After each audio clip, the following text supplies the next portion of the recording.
Parliament SDPI സ്ഥാനാർത്ഥി advocate KC നസീറിന് vote ചെയ്ത് വിജയിപ്പിക്കണമെന്ന് അഭ്യർത്ഥിക്കുകയാണ്.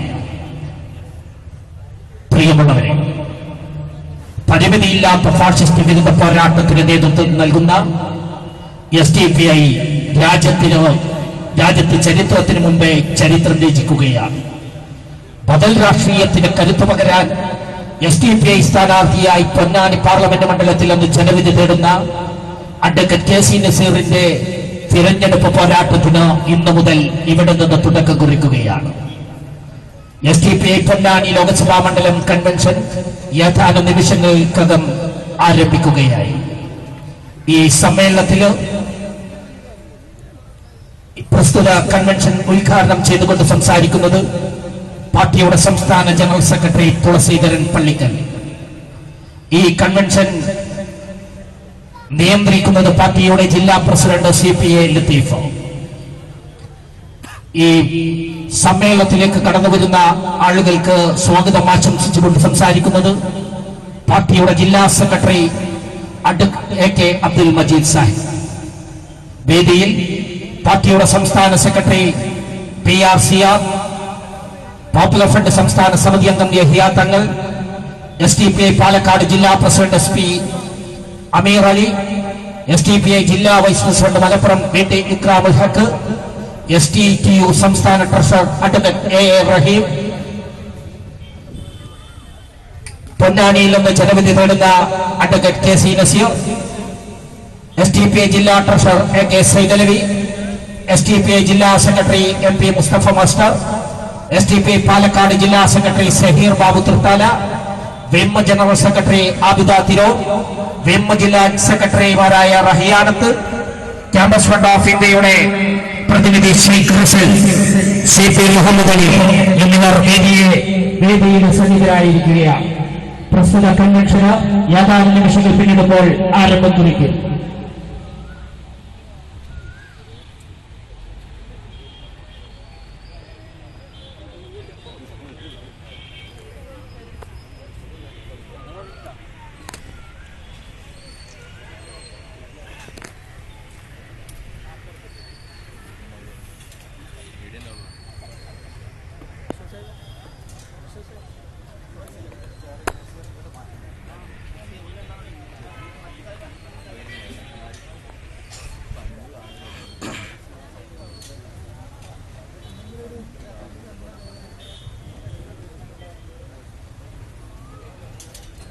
SDPI പൊന്നാനി ലോക്സഭാ മണ്ഡലം കൺവെൻഷൻ തുടക്കം കുറിക്കുകയാണ്. പ്രസ്തുത കൺവെൻഷനിൽ സ്വാഗതം ആശംസിച്ചുകൊണ്ട് സംസാരിക്കുന്നത് പാർട്ടിയുടെ ജില്ലാ secretary AK Abdul Majeed master.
വേദിയിലിരിക്കുന്ന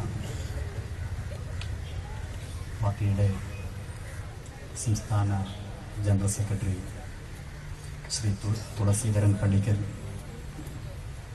സംസ്ഥാന secretary PR Siyad, popular front of India സംസ്ഥാന സമിതി അംഗം യഹിയ തങ്ങൾ, മലപ്പുറം ജില്ലയിലെ പാർട്ടിയുടെ ജില്ലാ കമ്മിറ്റി സഹഭാരവാഹികളെ, പ്രിയമുള്ള സഹോദരി സഹോദരന്മാർ,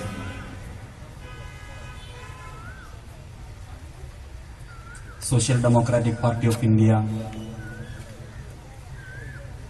ആസന്നമായ ലോക്സഭാ തെരഞ്ഞെടുപ്പിന്റെ പ്രഥമ സ്ഥാനാർത്ഥി ലിസ്റ്റ് പ്രഖ്യാപിച്ച കൂട്ടത്തിൽ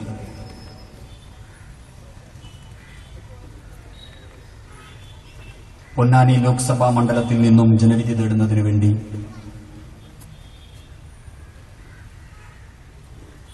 പാർട്ടിയുടെ മലപ്പുറം ജില്ലാ സെക്രട്ടറിമാരിൽ ഒരാളായ പ്രമുഖ അഭിഭാഷകനും മനുഷ്യാവകാശ വിഷയങ്ങളിൽ കൃത്യമായി ഇടപെടുകയും പാർട്ടിയെ സംബന്ധിച്ചിടത്തോളം വേങ്ങര നിയോജക മണ്ഡലത്തിൽ നടന്ന ഉപതെരഞ്ഞെടുപ്പിൽ മത്സരരംഗത്തിറങ്ങുകയും NDA BJP മുന്നണിയുടെ NDA സ്ഥാനാർത്ഥിയെ 4ാം സ്ഥാനത്തേക്ക് പിറന്തള്ളിക്കൊണ്ട് പാർട്ടിക്ക് അഭിമാനകരമായ വോട്ടുകൾ സമാഹരിച്ചുകൊണ്ട് മുന്നേറ്റത്തിന് നേതൃത്വം മുന്നിൽ നിന്നിട്ടുള്ള അഭിമന്യനായ അഡ്വക്കേറ്റ് KC നസീറിനെ പൊന്നാനി ലോക്സഭാ മണ്ഡലത്തിൽ നിന്നും ജനവിധി തേടാൻ വേണ്ടി നിയോഗിച്ചുകൊണ്ട് പ്രഥമഘട്ട ലിസ്റ്റിൽ തന്നെ പൊന്നാനി ഇടം പിടിക്കുകയായിരുന്നു. പൊന്നാനിയെ സംബന്ധിച്ചിടത്തോളം ഇവിടുത്തെ വികസനത്തെക്കുറിച്ച് ഒരു കാലഘട്ടത്തിൽ ചർച്ച ചെയ്യപ്പെടാതെ പോയിരുന്ന തെരഞ്ഞെടുപ്പുകളുണ്ടായിരുന്നു. അപ്രമാദിത്വത്തോടുകൂടി മലപ്പുറം ജില്ലയിലെ 2 നിയോജക മണ്ഡലങ്ങളിൽ നിന്നും ആരെ നിർത്തിയാലും ജയിച്ചു കയറാൻ പറ്റുന്ന ഒരു സാഹചര്യമുണ്ടായിരുന്ന ഒരു പാർട്ടിക്ക് മാത്രമേ ജയിച്ചു വരാൻ പറ്റൂ എന്നുള്ള ഒരു സാഹചര്യമുണ്ടായിരുന്നു. നാട്ടിലെ ജനങ്ങൾ രാഷ്ട്രീയമായ ഗൗരവതലത്തിൽ കാര്യങ്ങൾ ചിന്തിക്കുകയും ഇന്ത്യ രാജ്യത്തും നമ്മുടെ പ്രദേശത്തും നടന്നുകൊണ്ടിരിക്കുന്ന രാഷ്ട്രീയ സാഹചര്യങ്ങളെക്കുറിച്ച് കൃത്യമായി വിലയിരുത്തുകയും മനസ്സിലാക്കുകയും ചെയ്തുകൊണ്ട് പ്രതികരിച്ചു തുടങ്ങുന്ന ഒരു സന്ദർഭത്തിലൂടെയാണ് നമ്മൾ മുന്നോട്ട് പോയിക്കൊണ്ടിരിക്കുന്നത്. വരാൻ പോകുന്ന ലോക്സഭാ തെരഞ്ഞെടുപ്പ് ഇന്ത്യയെ സംബന്ധിച്ചിടത്തോളം അതീവ ഗൗരവത്തോടുകൂടിയാണ് മതേതര വിശ്വാസികൾ നോക്കിക്കാണുന്നത്. വീണ്ടും BJP ഗവൺമെന്റ് രാജ്യത്ത് അധികാരത്തിൽ വന്നാൽ സംഭവിച്ചേക്കാവുന്ന ദുരന്തത്തെക്കുറിച്ച് മതന്യൂനപക്ഷങ്ങൾ മാത്രമല്ല, ഇന്ത്യയിലെ മതേതരവാദികളായിട്ടുള്ള മതനിരപേക്ഷത ഉയർത്തിപ്പിടിക്കുന്ന മുഴുവൻ ആളുകളും അതിന്റെ അപകടത്തെക്കുറിച്ച് ഗൗരവപൂർവ്വം ബോധ്യപ്പെടുത്തിയിരിക്കുകയാണ്.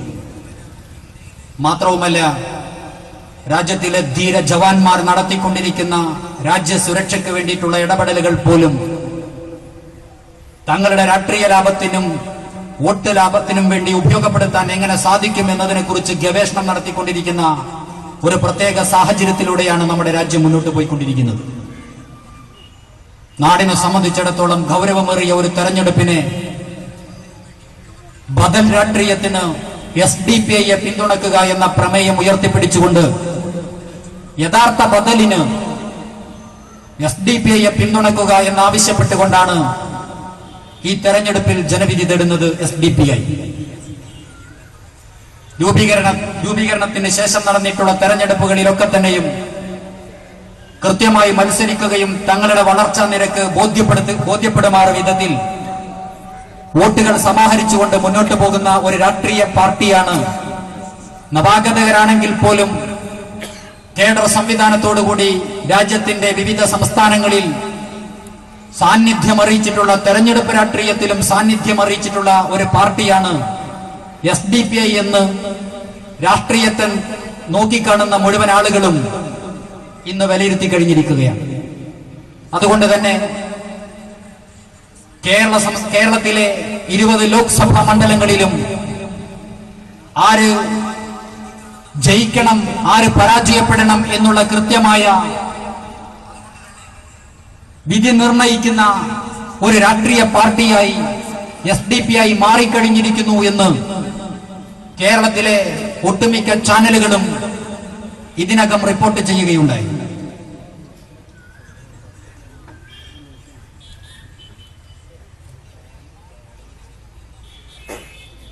അതുകൊണ്ട് തന്നെ ഈ തെരഞ്ഞെടുപ്പ് വളരെ പ്രാധാന്യത്തോടുകൂടി ഇന്ത്യയെ സംബന്ധിച്ചിടത്തോളം ഇവിടെ ഒരുപാട് പാർട്ടികളും മുന്നണികളും ജനവിധി തേടുന്നുണ്ട് എങ്കിൽ പോലും വികസനത്തിന്, ഫാസിസ്റ്റ് വിരുദ്ധ പ്രതിരോധത്തിന്, രാജ്യത്തിന്റെ മതേതരത്വവും മത നിരപേക്ഷതയും ഉയർത്തിപ്പിടിക്കുന്നതിന് യഥാർത്ഥമായ രാഷ്ട്രീയം മുന്നോട്ട് വെക്കുന്നത് മറ്റു സ്വാർത്ഥതകളോ മറ്റു ലാഭേക്ഷകളോ ഒന്നുമില്ലാതെ രാജ്യ താല്പര്യത്തിന് പ്രാമുഖ്യം നൽകിക്കൊണ്ട് മുന്നോട്ട് പോകുന്ന പ്രവർത്തിച്ചുകൊണ്ടിരിക്കുന്ന ഒരു രാഷ്ട്രീയ പാർട്ടിയെയാണ് ഈ തെരഞ്ഞെടുപ്പിലൂടെ പൊതുജനത്തിന്റെ മുമ്പിൽ ഞങ്ങൾ പരിചയപ്പെടുത്തുന്നത്.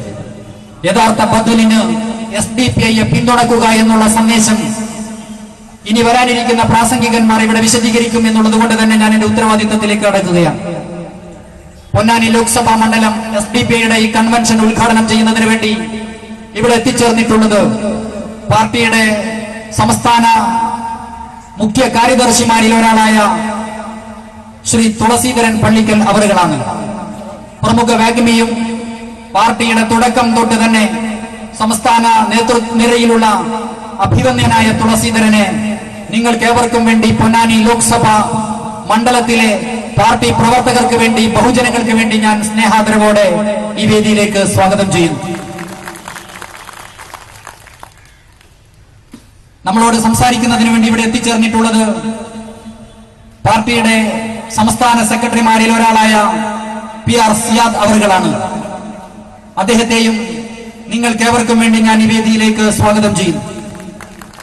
പോപ്പുലർ ഫ്രണ്ട് ഓഫ് ഇന്ത്യ സംസ്ഥാന സമിതി അംഗം അഭിവന്യനായ യഹിയ തങ്ങൾ അവറുകളാണ് ഈ വേദിയിൽ നമ്മെ അഭിമുഖീകരിക്കുന്നതിന് വേണ്ടി എത്തിച്ചേർന്നിട്ടുള്ളത്. അദ്ദേഹത്തെയും സ്നേഹാദരവോടെ ഞാൻ സ്വാഗതം ചെയ്യുന്നു. നമ്മെ അഭിസംബോധനം ചെയ്യുന്നതിന് വേണ്ടി വേദിയിൽ സന്നിഹിതരായിട്ടുള്ള പാലക്കാട് ജില്ല SDP president SP Ameer Ali, Malappuram ജില്ല പാർട്ടിയുടെ ഉപാധ്യക്ഷൻ VT ഇക്രാമുൽ ഹഖ്, SDTU സംസ്ഥാന സെക്രട്ടറി AR റഹീം, അതുപോലെ നിയോജക മണ്ഡലം നമ്മുടെ ജില്ലയുടെ സഹഭാരവാഹികളായ AK സൈദലവി ഹാജി, ജില്ലാ treasurer MP Musthafa master, SDP ജില്ലാ സെക്രട്ടറി, SDP പാലക്കാട് ജില്ലാ സെക്രട്ടറിയായ സഹീർ ബാബു തൃത്താല, വിമൺ ഇന്ത്യ മൂവ്മെന്റിന്റെ സഹപ്രവർത്തകരായ Shri Abida Tirur, Raihanath, campus front of ഇന്ത്യയുടെ പ്രതിനിധീകരിച്ചുകൊണ്ട് നമ്മുടെ ക്ഷണം സ്വീകരിച്ച് ഇവിടെ എത്തിയ ഷെയ്ഖ് റസൽ, അതുപോലെ വേദിയിലിരിക്കുന്ന എന്റെ സഹപ്രവർത്തകരെയും ഈ കൺവെൻഷൻ സംബന്ധിക്കുന്നതിന് വേണ്ടി ഇവിടെ എത്തിച്ചേർന്നിട്ടുള്ള എന്റെ സഹപ്രവർത്തകരെയും ഇത് റിപ്പോർട്ട് ചെയ്യാൻ വേണ്ടി എത്തിച്ചേർന്നിട്ടുള്ള മാധ്യമ പ്രവർത്തകരെയും പൊതുജനങ്ങളെയും എല്ലാവരെയും ഈ ചടങ്ങിലേക്ക്, ഈ കൺവെൻഷനിലേക്ക് സ്വാഗതം ചെയ്തുകൊണ്ട് പ്രസ്തുത കൺവെൻഷൻ നടപടിയുടെ നിയന്ത്രണ ചുമതല ഏറ്റെടുക്കുന്നതിന് വേണ്ടി പാർട്ടിയുടെ മലപ്പുറം ജില്ലാ ജനറൽ പ്രസിഡന്റ് അഭിവന്യനായ CPA ലത്തീഫ് സാഹിബിനോട് അഭ്യർത്ഥിച്ചുകൊണ്ട് ഞാൻ എന്റെ വാക്കുകൾ ഉപസംഹരിക്കുന്നു. ജയ് SDP. അതോടൊപ്പം നമ്മുടെ ഈ വേദിയിൽ നമ്മെ അഭിസംബോധനം ചെയ്തുകൊണ്ട് സംസാരിക്കുന്നതിന് വേണ്ടി ഇവിടെ എത്തിച്ചേർന്നിട്ടുള്ള പൊന്നാനി പാർലമെന്റ് മണ്ഡലത്തിലെ നമ്മുടെ സ്ഥാനാർത്ഥി അഡ്വക്കേറ്റ് KC നസീർ സാഹിബ് വേദിയിൽ എത്തിച്ചേർന്നിട്ടുണ്ട്. എന്റെ സ്വാഗത പ്രസംഗത്തിൽ അദ്ദേഹത്തിന്റെ പേര് വിട്ടുപോയതാണ്. നിങ്ങൾക്കേവർക്കും വേണ്ടി, പൊന്നാനിയിലെ സമധികായർക്ക് വേണ്ടി ഞാൻ അഭിമാന പുരസ്സരം ഈ കൺവെൻഷനിലേക്ക് സ്വാഗതം ചെയ്തുകൊണ്ട് CPA ലത്തീഫ് സാഹിബിനോട് അധ്യക്ഷ ചുമതല ഏറ്റെടുക്കണമെന്ന് അഭ്യർത്ഥിച്ചുകൊണ്ട് ഞാൻ ഉപസംഹരിക്കുന്നു. SDP. ബദൽ രാഷ്ട്രീയത്തിന് കരുത്തു പകരാൻ SDP സ്ഥാനാർത്ഥി പൊന്നാനി പാർലമെന്റ് മണ്ഡലത്തിൽ നിന്ന് ജനവിധി തേടുന്ന അഡ്വക്കേറ്റ് കെ സി നസീറിന് വോട്ട് ചെയ്ത് വിജയിപ്പിക്കുക. SDPI പൊന്നാനി പാർലമെന്റ് മണ്ഡലം കൺവെൻഷന്റെ അധ്യക്ഷ പദവി ഏറ്റെടുത്ത് സംസാരിക്കുന്നതിന് വേണ്ടി ബഹുമാന്യനായ പാർട്ടിയുടെ ജില്ലാ പ്രസിഡന്റ് CPA ലത്തീഫ് സാഹിബിനെ ആദരപൂർവ്വം സ്വാഗതം ചെയ്യുന്നു.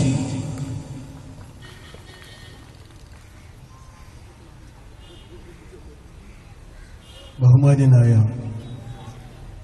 പാർട്ടിയുടെ സംസ്ഥാന ജനറൽ സെക്രട്ടറി തുളസീധരൻ പള്ളിക്കൽ, സംസ്ഥാന secretary PR Siyad, popular front സംസ്ഥാന സമിതി അംഗം ബഹുമാന്യനായ യഹ്യ തങ്ങൾ, SDPI പാലക്കാട് ജില്ലാ committee president SP Ameer Ali, പാർട്ടിയുടെ ഉപാധ്യക്ഷൻ VT ഇക്രാമുൽ ഹക്ക്, സംസ്ഥാന STTയുടെ സംസ്ഥാന committee treasurer advocate A Raheem, പ്രിയപ്പെട്ട നമ്മുടെ സാരഥി സ്ഥാനാർത്ഥി അഡ്വക്കേറ്റ് KC നസീർ, SDPI ജില്ലാ ഭാരവാഹികളായ AK Saidalavi Haji Areekode, MP Mustafa master, Palakkad ജില്ലാ സെക്രട്ടറി സഹീർ ബാബു തിർത്താല, വിം ജില്ലാ ജനറൽ സെക്രട്ടറി ആബിദ തിരൂർ,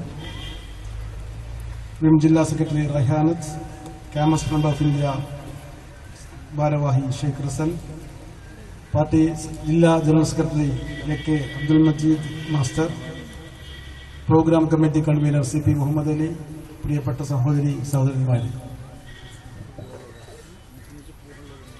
നിർണായകമായ രാജ്യത്തിന്റെ പൊതു തെരഞ്ഞെടുപ്പ് ആസന്നമായിരിക്കുകയാണ്. വളരെ കൃത്യമായ ഒരു മുദ്രാവാക്യം ഈ രാജ്യത്ത് ഉയർത്തിപ്പിടിച്ചിരിക്കുകയാണ് SDPI. യഥാർത്ഥ ബദലിന് SDPIക്ക് വോട്ട് ചെയ്യുക എന്ന്. നമ്മുടെ രാജ്യം ഏറെ പ്രതിസന്ധിയിലായി കൊണ്ടിരിക്കുന്ന ഒരു മുഹൂർത്തത്തിലാണ് നമ്മളെല്ലാവരും.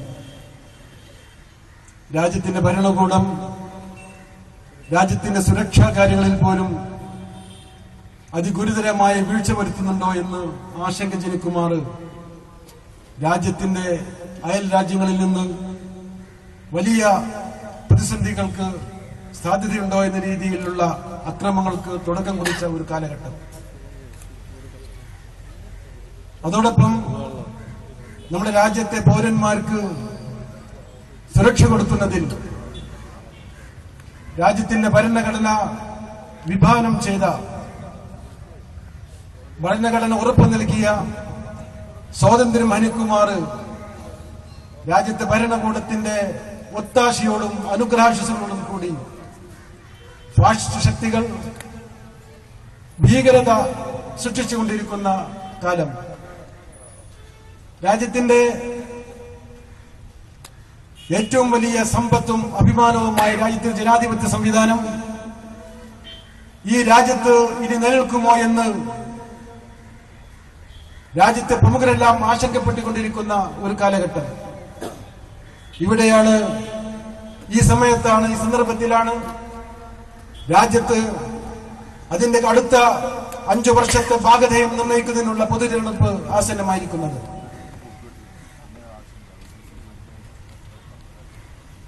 ഈ ഒരു പ്രതിസന്ധി ഘട്ടത്തിൽ തന്നെയാണ് SDPI വളരെ ശക്തമായൊരു മുദ്രാവാക്യം, യഥാർത്ഥ ബദലിന് SDPIക്ക് വോട്ട് ചെയ്യുക എന്ന് സമൂഹത്തിന് മുമ്പിൽ അവതരിപ്പിക്കുന്നത്. നമ്മുടെ രാജ്യം നേരിടുന്ന പ്രശ്നങ്ങൾ എന്തൊക്കെയാണ്? കൊടിയ അഴിമതി. രാജ്യം സ്വതന്ത്രമായതിനു ശേഷം രാജ്യത്തിന്റെ അധികാരം കൈയാളിയ മുഴുവൻ ഭരണകൂടങ്ങളും കൊടിയ അഴിമതിക്ക് കൂട്ടുനിന്നവരാണ്, അല്ലെങ്കിൽ നടത്തിയവരാണ്. ഏത് ഭരണകൂടം രാജ്യം ഭരിച്ചപ്പോഴും രാജ്യത്തിന്റെ സാമ്പത്തിക അവസ്ഥയെയും അതുപോലെ തന്നെ അതിന്റെ ശരിയായ ഭരണക്രമവുമൊക്കെ ദുരുപയോഗം ചെയ്തുകൊണ്ട് വൻ അഴിമതി നടത്തിയ ഭരണകൂടങ്ങളെയാണ്, മന്ത്രിമാരെയാണ്, രാഷ്ട്രീയ തമ്പുരാക്കന്മാരെയാണ് നമുക്ക് കാണാൻ കഴിഞ്ഞിട്ടുള്ളത്. അതോടൊപ്പം രാജ്യത്തെ ജനങ്ങൾക്ക് സാമൂഹ്യമായ ഒരു സന്തുലിതാവസ്ഥ വിഭാവനം ചെയ്യുന്നതിൽ സാധ്യമാകുന്നതിൽ ഇവിടുത്തെ ഭരണകൂടങ്ങൾ എക്കാലത്തും പരാജയപ്പെട്ടിട്ടുണ്ട് എന്നുള്ളതും വസ്തുതയാണ്. ഇന്ന് ഏറെ ചർച്ച ചെയ്യപ്പെടുന്ന പശു രാഷ്ട്രീയവും അതുപോലുള്ള ഫാഷിസ്റ്റ് ശക്തികളുടെ അതിശക്തമായ പ്രവർത്തനവും ഈ മോദി ഭരണകാലത്ത് മാത്രമല്ല, രാജ്യത്തിന്റെ ഭരണം കൈകാര്യം ചെയ്യുന്ന ഏത് ഭരണകൂടത്തിന്റെ കാലഘട്ടത്തിലും അത് ഈ രീതിയിൽ അല്ലെങ്കിലും വേറെ രീതിയിൽ രാജ്യത്തെ അപകടപ്പെടുത്തിയിട്ടുണ്ട് എന്നത് നമുക്ക് ചരിത്രത്തെ വിശകലനം ചെയ്താൽ മനസ്സിലാകാവുന്ന വസ്തുതയാണ്. രാജ്യത്തെ ഏറ്റവും വലിയ രാജ്യം ഭയപ്പെട്ട അല്ലെങ്കിൽ രാജ്യത്തിന്റെ ജനാധിപത്യ സംവിധാനങ്ങൾക്ക് വലിയ ഭീഷണി ഉയർത്തിക്കൊണ്ട് അല്ലെങ്കിൽ രാജ്യത്തെ ജനങ്ങൾക്ക് ആശങ്കയുയർത്തിയ രാജ്യത്തെ ബാബരി മസ്ജിദിന് തകർച്ച തൊട്ട് അതുപോലെ തന്നെ ഇവിടുത്തെ സംവരണവുമായി ബന്ധപ്പെട്ട മണ്ഡൽ കമ്മീഷൻ റിപ്പോർട്ട് രാജ്യത്ത് നടപ്പിലാക്കുന്നതുമായി ബന്ധപ്പെട്ട് നമ്മുടെ ലോക്സഭയിൽ അത് അവതരിപ്പിച്ച കാലഘട്ടത്തിലൊക്കെ നാം കണ്ടതാണ് ഫാസിസ്റ്റ് ശക്തികൾ ഈ സാമൂഹ്യ സന്തുലിതാവസ്ഥ തടസ്സപ്പെടുത്തുന്നതിന് അല്ലെങ്കിൽ സമൂഹത്തിലെ മുഴുവൻ ജനങ്ങൾക്കും സമത്വം വിഭാവനം ചെയ്യുന്ന എല്ലാ ശ്രമങ്ങൾക്കെതിരെയും രാജ്യത്തെ അതാത് ഘട്ടങ്ങളിൽ ഇവിടുത്തെ ഫാസിസ്റ്റ് വലിയ ഭീഷണി ഉയർത്തിക്കൊണ്ട് മുന്നോട്ട് വന്നിട്ടുള്ളത് എന്ന് നമുക്കറിയാം. അതുകൊണ്ട് തന്നെയാണ് SDP പറയുന്നത്, ഇപ്പോഴത്തെ മോദി ഭരണത്തിന് മാത്രമുള്ള ഒരു ബദലല്ല SDP മുന്നോട്ട് വെക്കുന്നത്. എല്ലാവരും പറയുക ഫാസിസ്റ്റ് ഭരണകൂടത്തിന് അല്ലെങ്കിൽ മോദി സംവിധാനത്തിന് ഭരണത്തിന് ഒരു ബദലുണ്ടാകണമെന്നാണ് പലപ്പോഴും പലരും പറയുന്നത്. പക്ഷേ SDP പറയുന്നത് മോദിക്ക് മാത്രമല്ല ബദൽ. രാജ്യത്ത് കഴിഞ്ഞ കാലഘട്ടങ്ങളിൽ ഭരണം നടത്തിയ സർവ്വ ഭരണകൂടങ്ങളും ഈ രാജ്യത്തിന്റെ അസന്തുലിതാവസ്ഥ സൃഷ്ടിക്കുകയും രാജ്യത്ത് ഫാഷിസ്റ്റ് ശക്തികൾക്ക് വളരാൻ അവസരമൊരുക്കുകയും ചെയ്തിട്ടുണ്ട് എന്നുള്ളത് വസ്തുതകൾ മാത്രമാണ്. ഇവിടെ മോദിക്ക് പകരം അല്ലെങ്കിൽ BJPക്ക് പകരം അല്ലെങ്കിൽ NDAക്ക് പകരം രാജ്യത്ത് UPA വന്നാൽ, കോൺഗ്രസ് വന്നാൽ രാജ്യത്തെ മുഴുവൻ പ്രശ്നങ്ങളും പരിഹരിക്കപ്പെടുമെന്ന് നാം വിശ്വസിക്കുന്നില്ല. അതല്ലെങ്കിൽ മോദിക്ക് അല്ലെങ്കിൽ NDAക്ക് പകരം UPAക്ക് പകരം ഇടതുപക്ഷമോ അതല്ലെങ്കിൽ അതുപോലെ ഇടതുപക്ഷ കക്ഷികളോ വന്നാൽ രാജ്യത്തെ മുഴുവൻ പ്രശ്നങ്ങളും പരിഹരിക്കപ്പെടുമെന്ന് SDP കരുതുന്നില്ല. ഈ രാജ്യത്തെ ജനാധിപത്യ സംവിധാനങ്ങളുടെ പ്രവർത്തനങ്ങളെ കഴിഞ്ഞ കാലഘട്ടങ്ങളിൽ ശക്തമായി നിരീക്ഷിച്ച ഒരു വ്യക്തിക്കും പറയാൻ സാധ്യമാകുന്നില്ല എന്നുള്ളത് യാഥാർത്ഥ്യം മാത്രമാണ്. അതുകൊണ്ട് തന്നെയാണ് ഞാൻ ദീർഘിപ്പിച്ച് സംസാരിക്കുന്നില്ല. അതുകൊണ്ട് തന്നെയാണ് SDP പറയുന്നത് യഥാർത്ഥ ബദൽ എന്ന് പറയുന്നത് ഈ ഒരു സുപ്രഭാതത്തിൽ ഇന്നിന്റെ സായം സന്ധ്യയിൽ അല്ലെങ്കിൽ നാളെ പുലർക്കാലത്ത് രാജ്യത്ത് ഒരു യഥാർത്ഥ ബദലുണ്ടാവുകയും അതിന് SDP ഈ രാജ്യത്തെ ഭരണ സംവിധാനത്തിൽ വരുമെന്ന് എന്ന ഒരു തെറ്റായ ഒരു മെസ്സേജും ഒന്നുമല്ല SDP പറയുന്നത്. വളരെ കൃത്യമായി ബോധത്തോടുകൂടി രാജ്യത്തെ പ്രശ്നങ്ങളെ ശക്തമായി വിശകലനം ചെയ്തുകൊണ്ട് തന്നെ ഈ ബദൽ എന്ന് പറയുന്നത് ഒരു ആശയമാണ്, ഒരു പ്രത്യാശയാണ്. ആ പ്രത്യാശ എന്ന് പറയുന്നത് രാജ്യത്തെ കഴിഞ്ഞ കാലഘട്ടങ്ങളുടെ ഏത് ഭരണകൂടവും രാജ്യത്തെ ജനങ്ങൾക്ക് സമ്മാനിച്ച എല്ലാ നരകയാതകളിൽ നിന്നും, അഴിമതിയിൽ നിന്ന്, അസമത്വങ്ങളിൽ നിന്ന്, അതുപോലെ തന്നെ ഭീകരമായ അവസ്ഥാവിശേഷങ്ങളിൽ നിന്ന്, ഫാഷിസ്റ്റ് ശക്തികളുടെ ശക്തമായ കരാഹസ്തങ്ങളിൽ നിന്ന് രാജ്യത്തെ മോചിപ്പിക്കാൻ എല്ലാ ഭരണകൂടങ്ങളും, അത് BJP ആണെങ്കിലും അത് കോൺഗ്രസ് ആണെങ്കിലും അത് CPM ആണെങ്കിലും രാജ്യത്ത് ഭരിക്കാൻ അവസരം കിട്ടുകയോ ഭരിക്കാനുള്ള ശക്തികൾക്ക് പിന്തുണ നൽകാൻ അവസരം കിട്ടുകയോ ചെയ്തപ്പോഴൊക്കെ സാമ്രാജ്യത്വ ശക്തികൾക്ക് കൊള്ളയത്ത് നടത്തുകയും രാജ്യത്ത് കോർപ്പറേറ്റ് കമ്പനികളുടെ ഭരണത്തിന് അവസരമൊരുക്കുകയും ചെയ്തവരാണ് എല്ലാവരും. അത് നമുക്ക് പശ്ചിമബംഗാളിൽ CPM-ന് 30 വർഷത്തിലധികം തുടർച്ചയായി ഭരിക്കാൻ അവസരം കിട്ടിയപ്പോൾ അവിടെ ഉണ്ടായ സംഭവവികാസം നമുക്ക് എല്ലാവർക്കും അറിയാം. കോർപ്പറേറ്റുകൾക്ക് പച്ച പരവതാനി വിരിച്ചു കൊടുത്തു എന്ന് മാത്രമല്ല, അവിടുത്തെ ന്യൂനപക്ഷ സമുദായങ്ങളിൽപ്പെട്ട ആളുകൾ താമസിക്കുന്ന സ്ഥലങ്ങളിലേക്ക് യഥാർത്ഥമായി വികസനത്തിന്റെ ഒരു നേർരേഖ പോലും നൽകാൻ കഴിയാതെ അല്ലെങ്കിൽ ബോധപൂർവം അത്തരം ശ്രമങ്ങൾക്ക് നേരെ കണ്ണടച്ചു നിന്നുകൊണ്ട് അവിടുത്തെ ന്യൂനപക്ഷ സമുദായങ്ങളെ ഏറ്റവും ക്രൂരമായി അവഗണിച്ച, അവഹേളിച്ച, അവരെ തള്ളിപ്പറഞ്ഞ ജനവിഭാഗമാണ് കമ്മ്യൂണിസ്റ്റ് മാർക്സിസ്റ്റ് പാർട്ടിക്കാർ. അത് കേരളത്തിലാണെങ്കിലും അതിന്റെ ചെറിയ ലാഞ്ചനകൾ നമ്മൾ കഴിഞ്ഞ കാലഘട്ടങ്ങളിൽ കണ്ടവരാണ്. അങ്ങനെ ആരെ നോക്കിയാണെങ്കിലും നമുക്കിതാ ഈ പാർട്ടി, ഈ മുന്നണി ഇത് ശക്തമാണ്, ഇത് വളരെ നല്ലതാണ് എന്ന് പറഞ്ഞുകൊണ്ട് സംതൃപ്തിയിടാൻ കഴിയുന്ന ഒരു സ്ഥിതിവിശേഷം ഇന്ന് ഇന്ത്യ രാജ്യത്തില്ല എന്നുള്ളത് വസ്തുത മാത്രമാണ്. അതുകൊണ്ടാണ് SDP യുടെ ശക്തമായ മുദ്രാവാക്യം, അത് ശരിയായ ബദൽ, യഥാർത്ഥമായ ബദൽ അത് ഈ രാജ്യത്ത് ഉണ്ടായി വരേണ്ടതുണ്ട്. ആ ഉണ്ടായി വരേണ്ടത് ജനങ്ങളിലൂടെ, നിരന്തരമായ പ്രവർത്തനങ്ങളിലൂടെ, നിരന്തരമായ ശ്രമങ്ങളിലൂടെ ജനങ്ങളെ ഈ ആശയത്തിലേക്ക് കൊണ്ടുവരികയും അവരെ ബോധവൽക്കരിക്കുകയും അവരെ ഈ ശ്രമങ്ങൾക്ക് പിന്തുണ അവരും തേടിക്കൊണ്ട് ഒരു ബദലി ഉണ്ടായി വേണ്ടതുണ്ട് എന്നാണ് SDPI മുന്നോട്ട് വെക്കുന്നത്. അതുകൊണ്ട് ഈ ശ്രമങ്ങൾക്ക് വേണ്ടിയിട്ടുള്ള നമ്മുടെ പ്രവർത്തനങ്ങളുടെ ഭാഗമാണ് ഈ തെരഞ്ഞെടുപ്പിൽ നല്ല ശക്തമായ ഒരു പോരാട്ടം നടത്താൻ SDPI തീരുമാനിച്ചിട്ടുള്ളത്.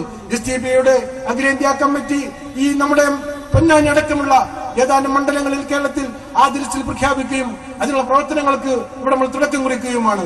ഇന്നിവിടെ പാർട്ടിയുടെ ഈ പൊന്നാനി പാർലമെന്റ് മണ്ഡലത്തിലെ അതിശക്തമായ പോരാട്ടത്തിന് ബഹുമാന്യനായ നമ്മുടെ പ്രിയങ്കരനായ അഡ്വക്കേറ്റ് KC നസീർ എന്ന മഹിള സ്ഥാനാർത്ഥിയെ മുൻനിർത്തിക്കൊണ്ട് നമ്മൾ നടത്തുന്ന പോരാട്ടങ്ങൾക്ക് ഇവിടെ തുടക്കം കുറിക്കുകയാണ്. ഒരു ശക്തമായ പാർലമെന്റ് കമ്മിറ്റി ഈ കൺവെൻഷൻ വെച്ച് രൂപപ്പെടുത്തുകയും ഇവിടെ ഇതിന് പ്രഖ്യാപിച്ചതിനു ശേഷം നമ്മൾ ബൂത്തുകളിലേക്ക് പോയി ചലോ ബൂത്ത് എന്ന മുദ്രാവാക്യവുമായി നമ്മുടെ ഗ്രാമാന്തരങ്ങളിൽ ബൂത്തുകളിൽ പോയി വളരെ ശക്തമായ പ്രവർത്തനം നടത്തി ഒരു വലിയ മുന്നേറ്റം നടത്തി ഈ രാജ്യത്തെ ഭീകരശക്തികൾക്ക്, ഈ രാജ്യത്തെ ഫാസിസ്റ്റ് ശക്തികൾക്ക്, ഈ രാജ്യത്തെ അസ്ഥിരപ്പെടുത്തുന്ന എല്ലാ ശക്തികൾക്കും ശക്തമായ താക്കീതായി ഒരു വലിയ വിജയഘോഷമായി നമ്മുടെ തെരഞ്ഞെടുപ്പിന് ശേഷം നാം ഉയർന്നു നിൽക്കുമെന്ന പ്രതീക്ഷയോടുകൂടി ഈ കൺവെൻഷനിന്റെ ഔപചാരികമായ ഉദ്ഘാടനം നിർവഹിക്കാൻ ബഹുമാനപ്പെട്ട തുളസീധരൻ പണിക്കരെ ആദരവും ക്ഷണിച്ചുകൊണ്ട് എന്റെ വാക്കുകൾ അവസാനിപ്പിക്കുന്നു. ജയ് SDPI. പരിമിതിയില്ലാത്ത ഫാഷിസ്റ്റ് വിരുദ്ധ പോരാട്ടത്തിന് നേതൃത്വം നൽകുന്ന social democratic party of India SDPI ചരിത്രത്തിനു മുമ്പേ ചരിത്രം രചിക്കുകയാണ്. ബദൽ രാഷ്ട്രീയത്തിന് കരുത്തു പകരുക എന്ന സന്ദേശം ഉയർത്തിപ്പിടിച്ചുകൊണ്ട് പൊന്നാനി മണ്ഡലത്തിൽ നിന്ന് ജനവിധി തേടുന്ന KC നസീറിനോ വോട്ട് ചെയ്ത് വിജയിപ്പിക്കണമെന്ന് അഭ്യർത്ഥിക്കുകയാണ്. ലോക്സഭ പൊന്നാനി മണ്ഡലം സ്ഥാനാർത്ഥി KC നസീറിന്റെ തെരഞ്ഞെടുപ്പ് കൺവെൻഷന്റെ ഔപചാരികമായ ഉദ്ഘാടന കർമ്മം നിർവഹിച്ചുകൊണ്ട് സംസാരിക്കുന്നതിനു വേണ്ടി പാർട്ടിയുടെ സംസ്ഥാന ജനറൽ സെക്രട്ടറി തുളസീധരൻ പള്ളിക്കലിനെ ആദരപൂർവ്വം സ്വാഗതം ചെയ്യുകയാണ്.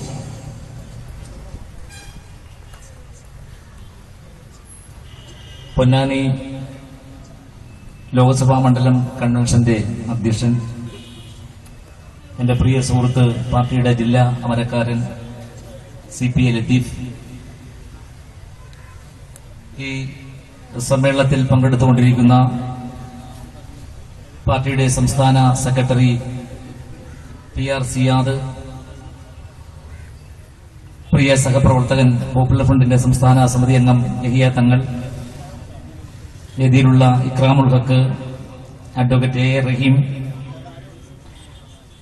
ഒരു വലിയ പ്രതീക്ഷയായി പൊന്നാനിയിൽ നമ്മുടെ സ്ഥാനാർത്ഥിയായി നിശ്ചയിക്കപ്പെട്ട പ്രിയങ്കരനായ അഡ്വക്കേറ്റ് KC നസീർ ഈ വേദിയിലും സ്വാഗതം ആശംസിച്ച AK അബ്ദുൽ മജീദ് അടക്കമുള്ള നേതാക്കന്മാർ, മണ്ഡലം ജില്ലാ ഭാരവാഹികൾ, പ്രിയങ്കരായ പൊന്നാനി മണ്ഡലത്തിലെ SDPIയുടെ പ്രവർത്തകരെ, ഈ സമ്മേളനം വീക്ഷിച്ചുകൊണ്ടിരിക്കുന്ന ജനാധിപത്യ വിശ്വാസികളെ, പ്രബുദ്ധരായ നാട്ടുകാരെ, ഈ സമ്മേളനത്തിൽ സംബന്ധിക്കുന്ന വനിതാ പ്രതിനിധികൾ, ഈ സമ്മേളനത്തിൽ ആശംസ അർപ്പിക്കാൻ എത്തിയിട്ടുള്ള വിമൺ ഇന്ത്യ മൂവ്മെന്റിന്റെ ജില്ലാ സെക്രട്ടറി, അതേപോലെ തന്നെ ക്യാമ്പസ് ഫ്രണ്ട് ഓഫ് ഇന്ത്യയുടെ ജില്ലാ നേതാവ് ഷെയ്ഖ് റസൽ അടക്കമുള്ളവർ, എല്ലാവർക്കും പാർട്ടിയുടെ സംസ്ഥാന കമ്മിറ്റിയുടെ പേരിലുള്ള ഊഷ്മളമായ വിപ്ലവാഭിവാദ്യങ്ങൾ നേരുകയാണ്. കേരളത്തിൽ ഈ ലോക്സഭാ തെരഞ്ഞെടുപ്പ് ഔദ്യോഗികമായി പ്രഖ്യാപിക്കുന്നതിന് മുമ്പ് തന്നെ കേരളത്തിലെ 6 മണ്ഡലങ്ങളിൽ ഞങ്ങൾ ഒരുപടി മുന്നിലാണെന്ന് പ്രഖ്യാപിച്ചുകൊണ്ടാണ് SDPI ആദ്യമേ തന്നെ തെരഞ്ഞെടുപ്പ് പ്രവർത്തനങ്ങൾക്ക് ഇന്ന് നേതൃത്വം കൊടുത്തുകൊണ്ടിരിക്കുന്നത്. ഇന്ന് പൊന്നാനിയിൽ ഈ കൺവെൻഷൻ നടക്കുന്ന സമയത്ത് തന്നെ പാർട്ടിയുടെ ദേശീയ പ്രസിഡന്റ് പങ്കെടുക്കുന്ന കൺവെൻഷൻ കണ്ണൂരിൽ നടക്കുകയാണ്. അതേപോലെ എറണാകുളത്തടക്കം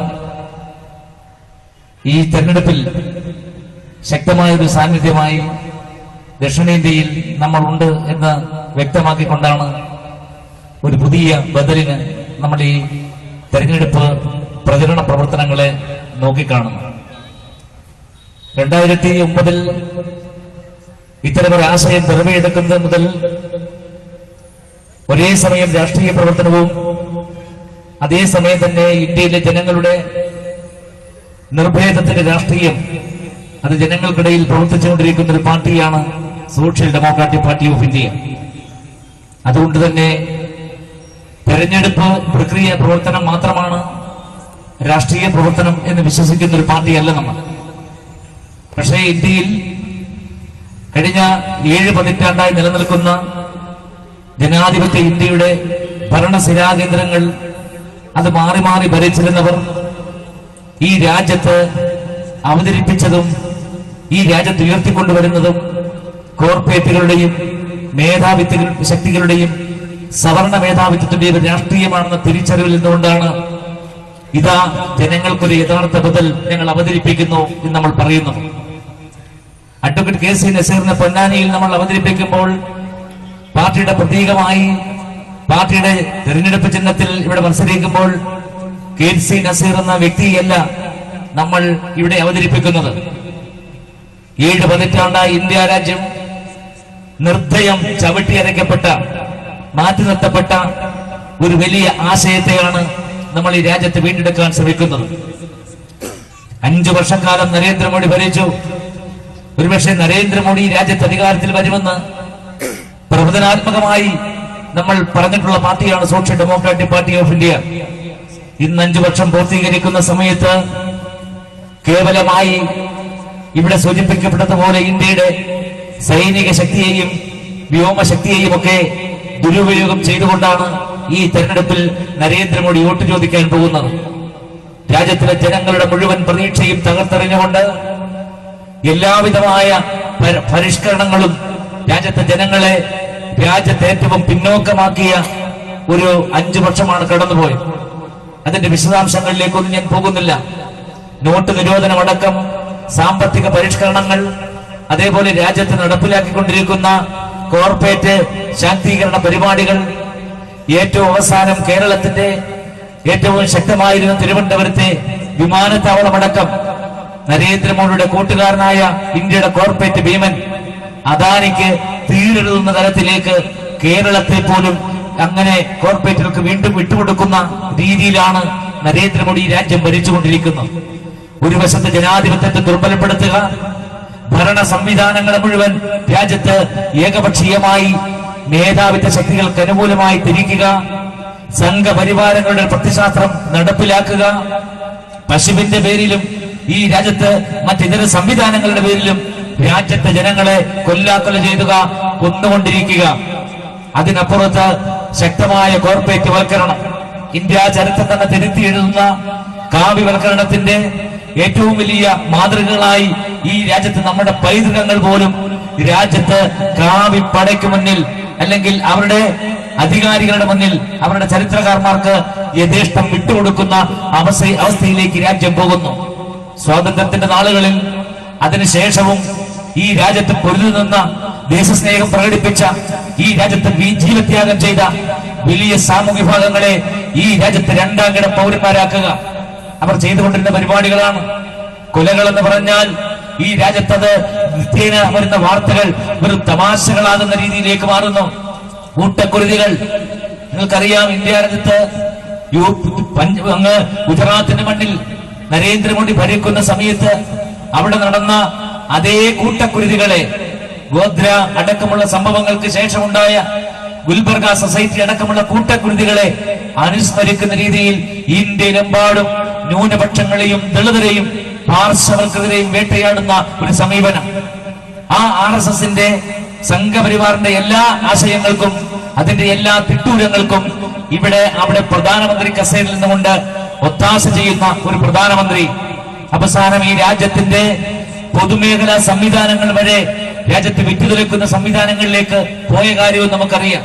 അപ്പോൾ ജനങ്ങളുടെ മുന്നിൽ വന്നിട്ട് എന്തുകൊണ്ട് ഞങ്ങൾ വോട്ട് ചെയ്യണമെന്ന് പറയാൻ കഴിയാത്ത രീതിയിൽ ഇന്ന് ദേശസ്നേഹം കത്തിച്ചുകൊണ്ട്, രാജ്യസ്നേഹം കത്തിക്കുവാൻ ചില സംവിധാനങ്ങൾ അത് പാകപ്പെടുത്തിക്കൊണ്ട്, അത് ചില തിരക്കഥകൾ തയ്യാറാക്കിക്കൊണ്ട് വോട്ട് ചോദിക്കുന്ന രീതിയിലേക്ക് ഇന്ത്യൻ പ്രധാനമന്ത്രി പോകുന്നു.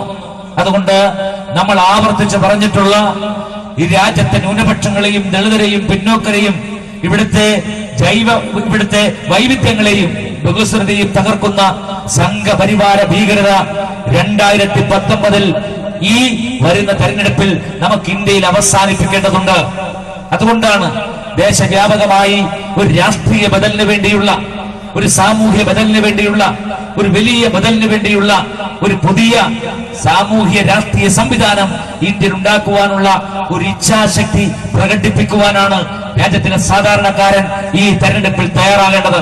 അതുകൊണ്ട് അവർക്കൊരിക്കലും അനുഭവങ്ങളെ മുന്നിൽ നിർത്തിക്കൊണ്ട്, ഇന്നലകളെ മുന്നിൽ നിർത്തിക്കൊണ്ട് ഒരിക്കൽ പോലും ഈ രാജ്യത്ത് സംഘപരിവാറിന് അനുകൂലമായി ചിന്തിക്കാൻ ജനങ്ങൾക്ക് കഴിയില്ല.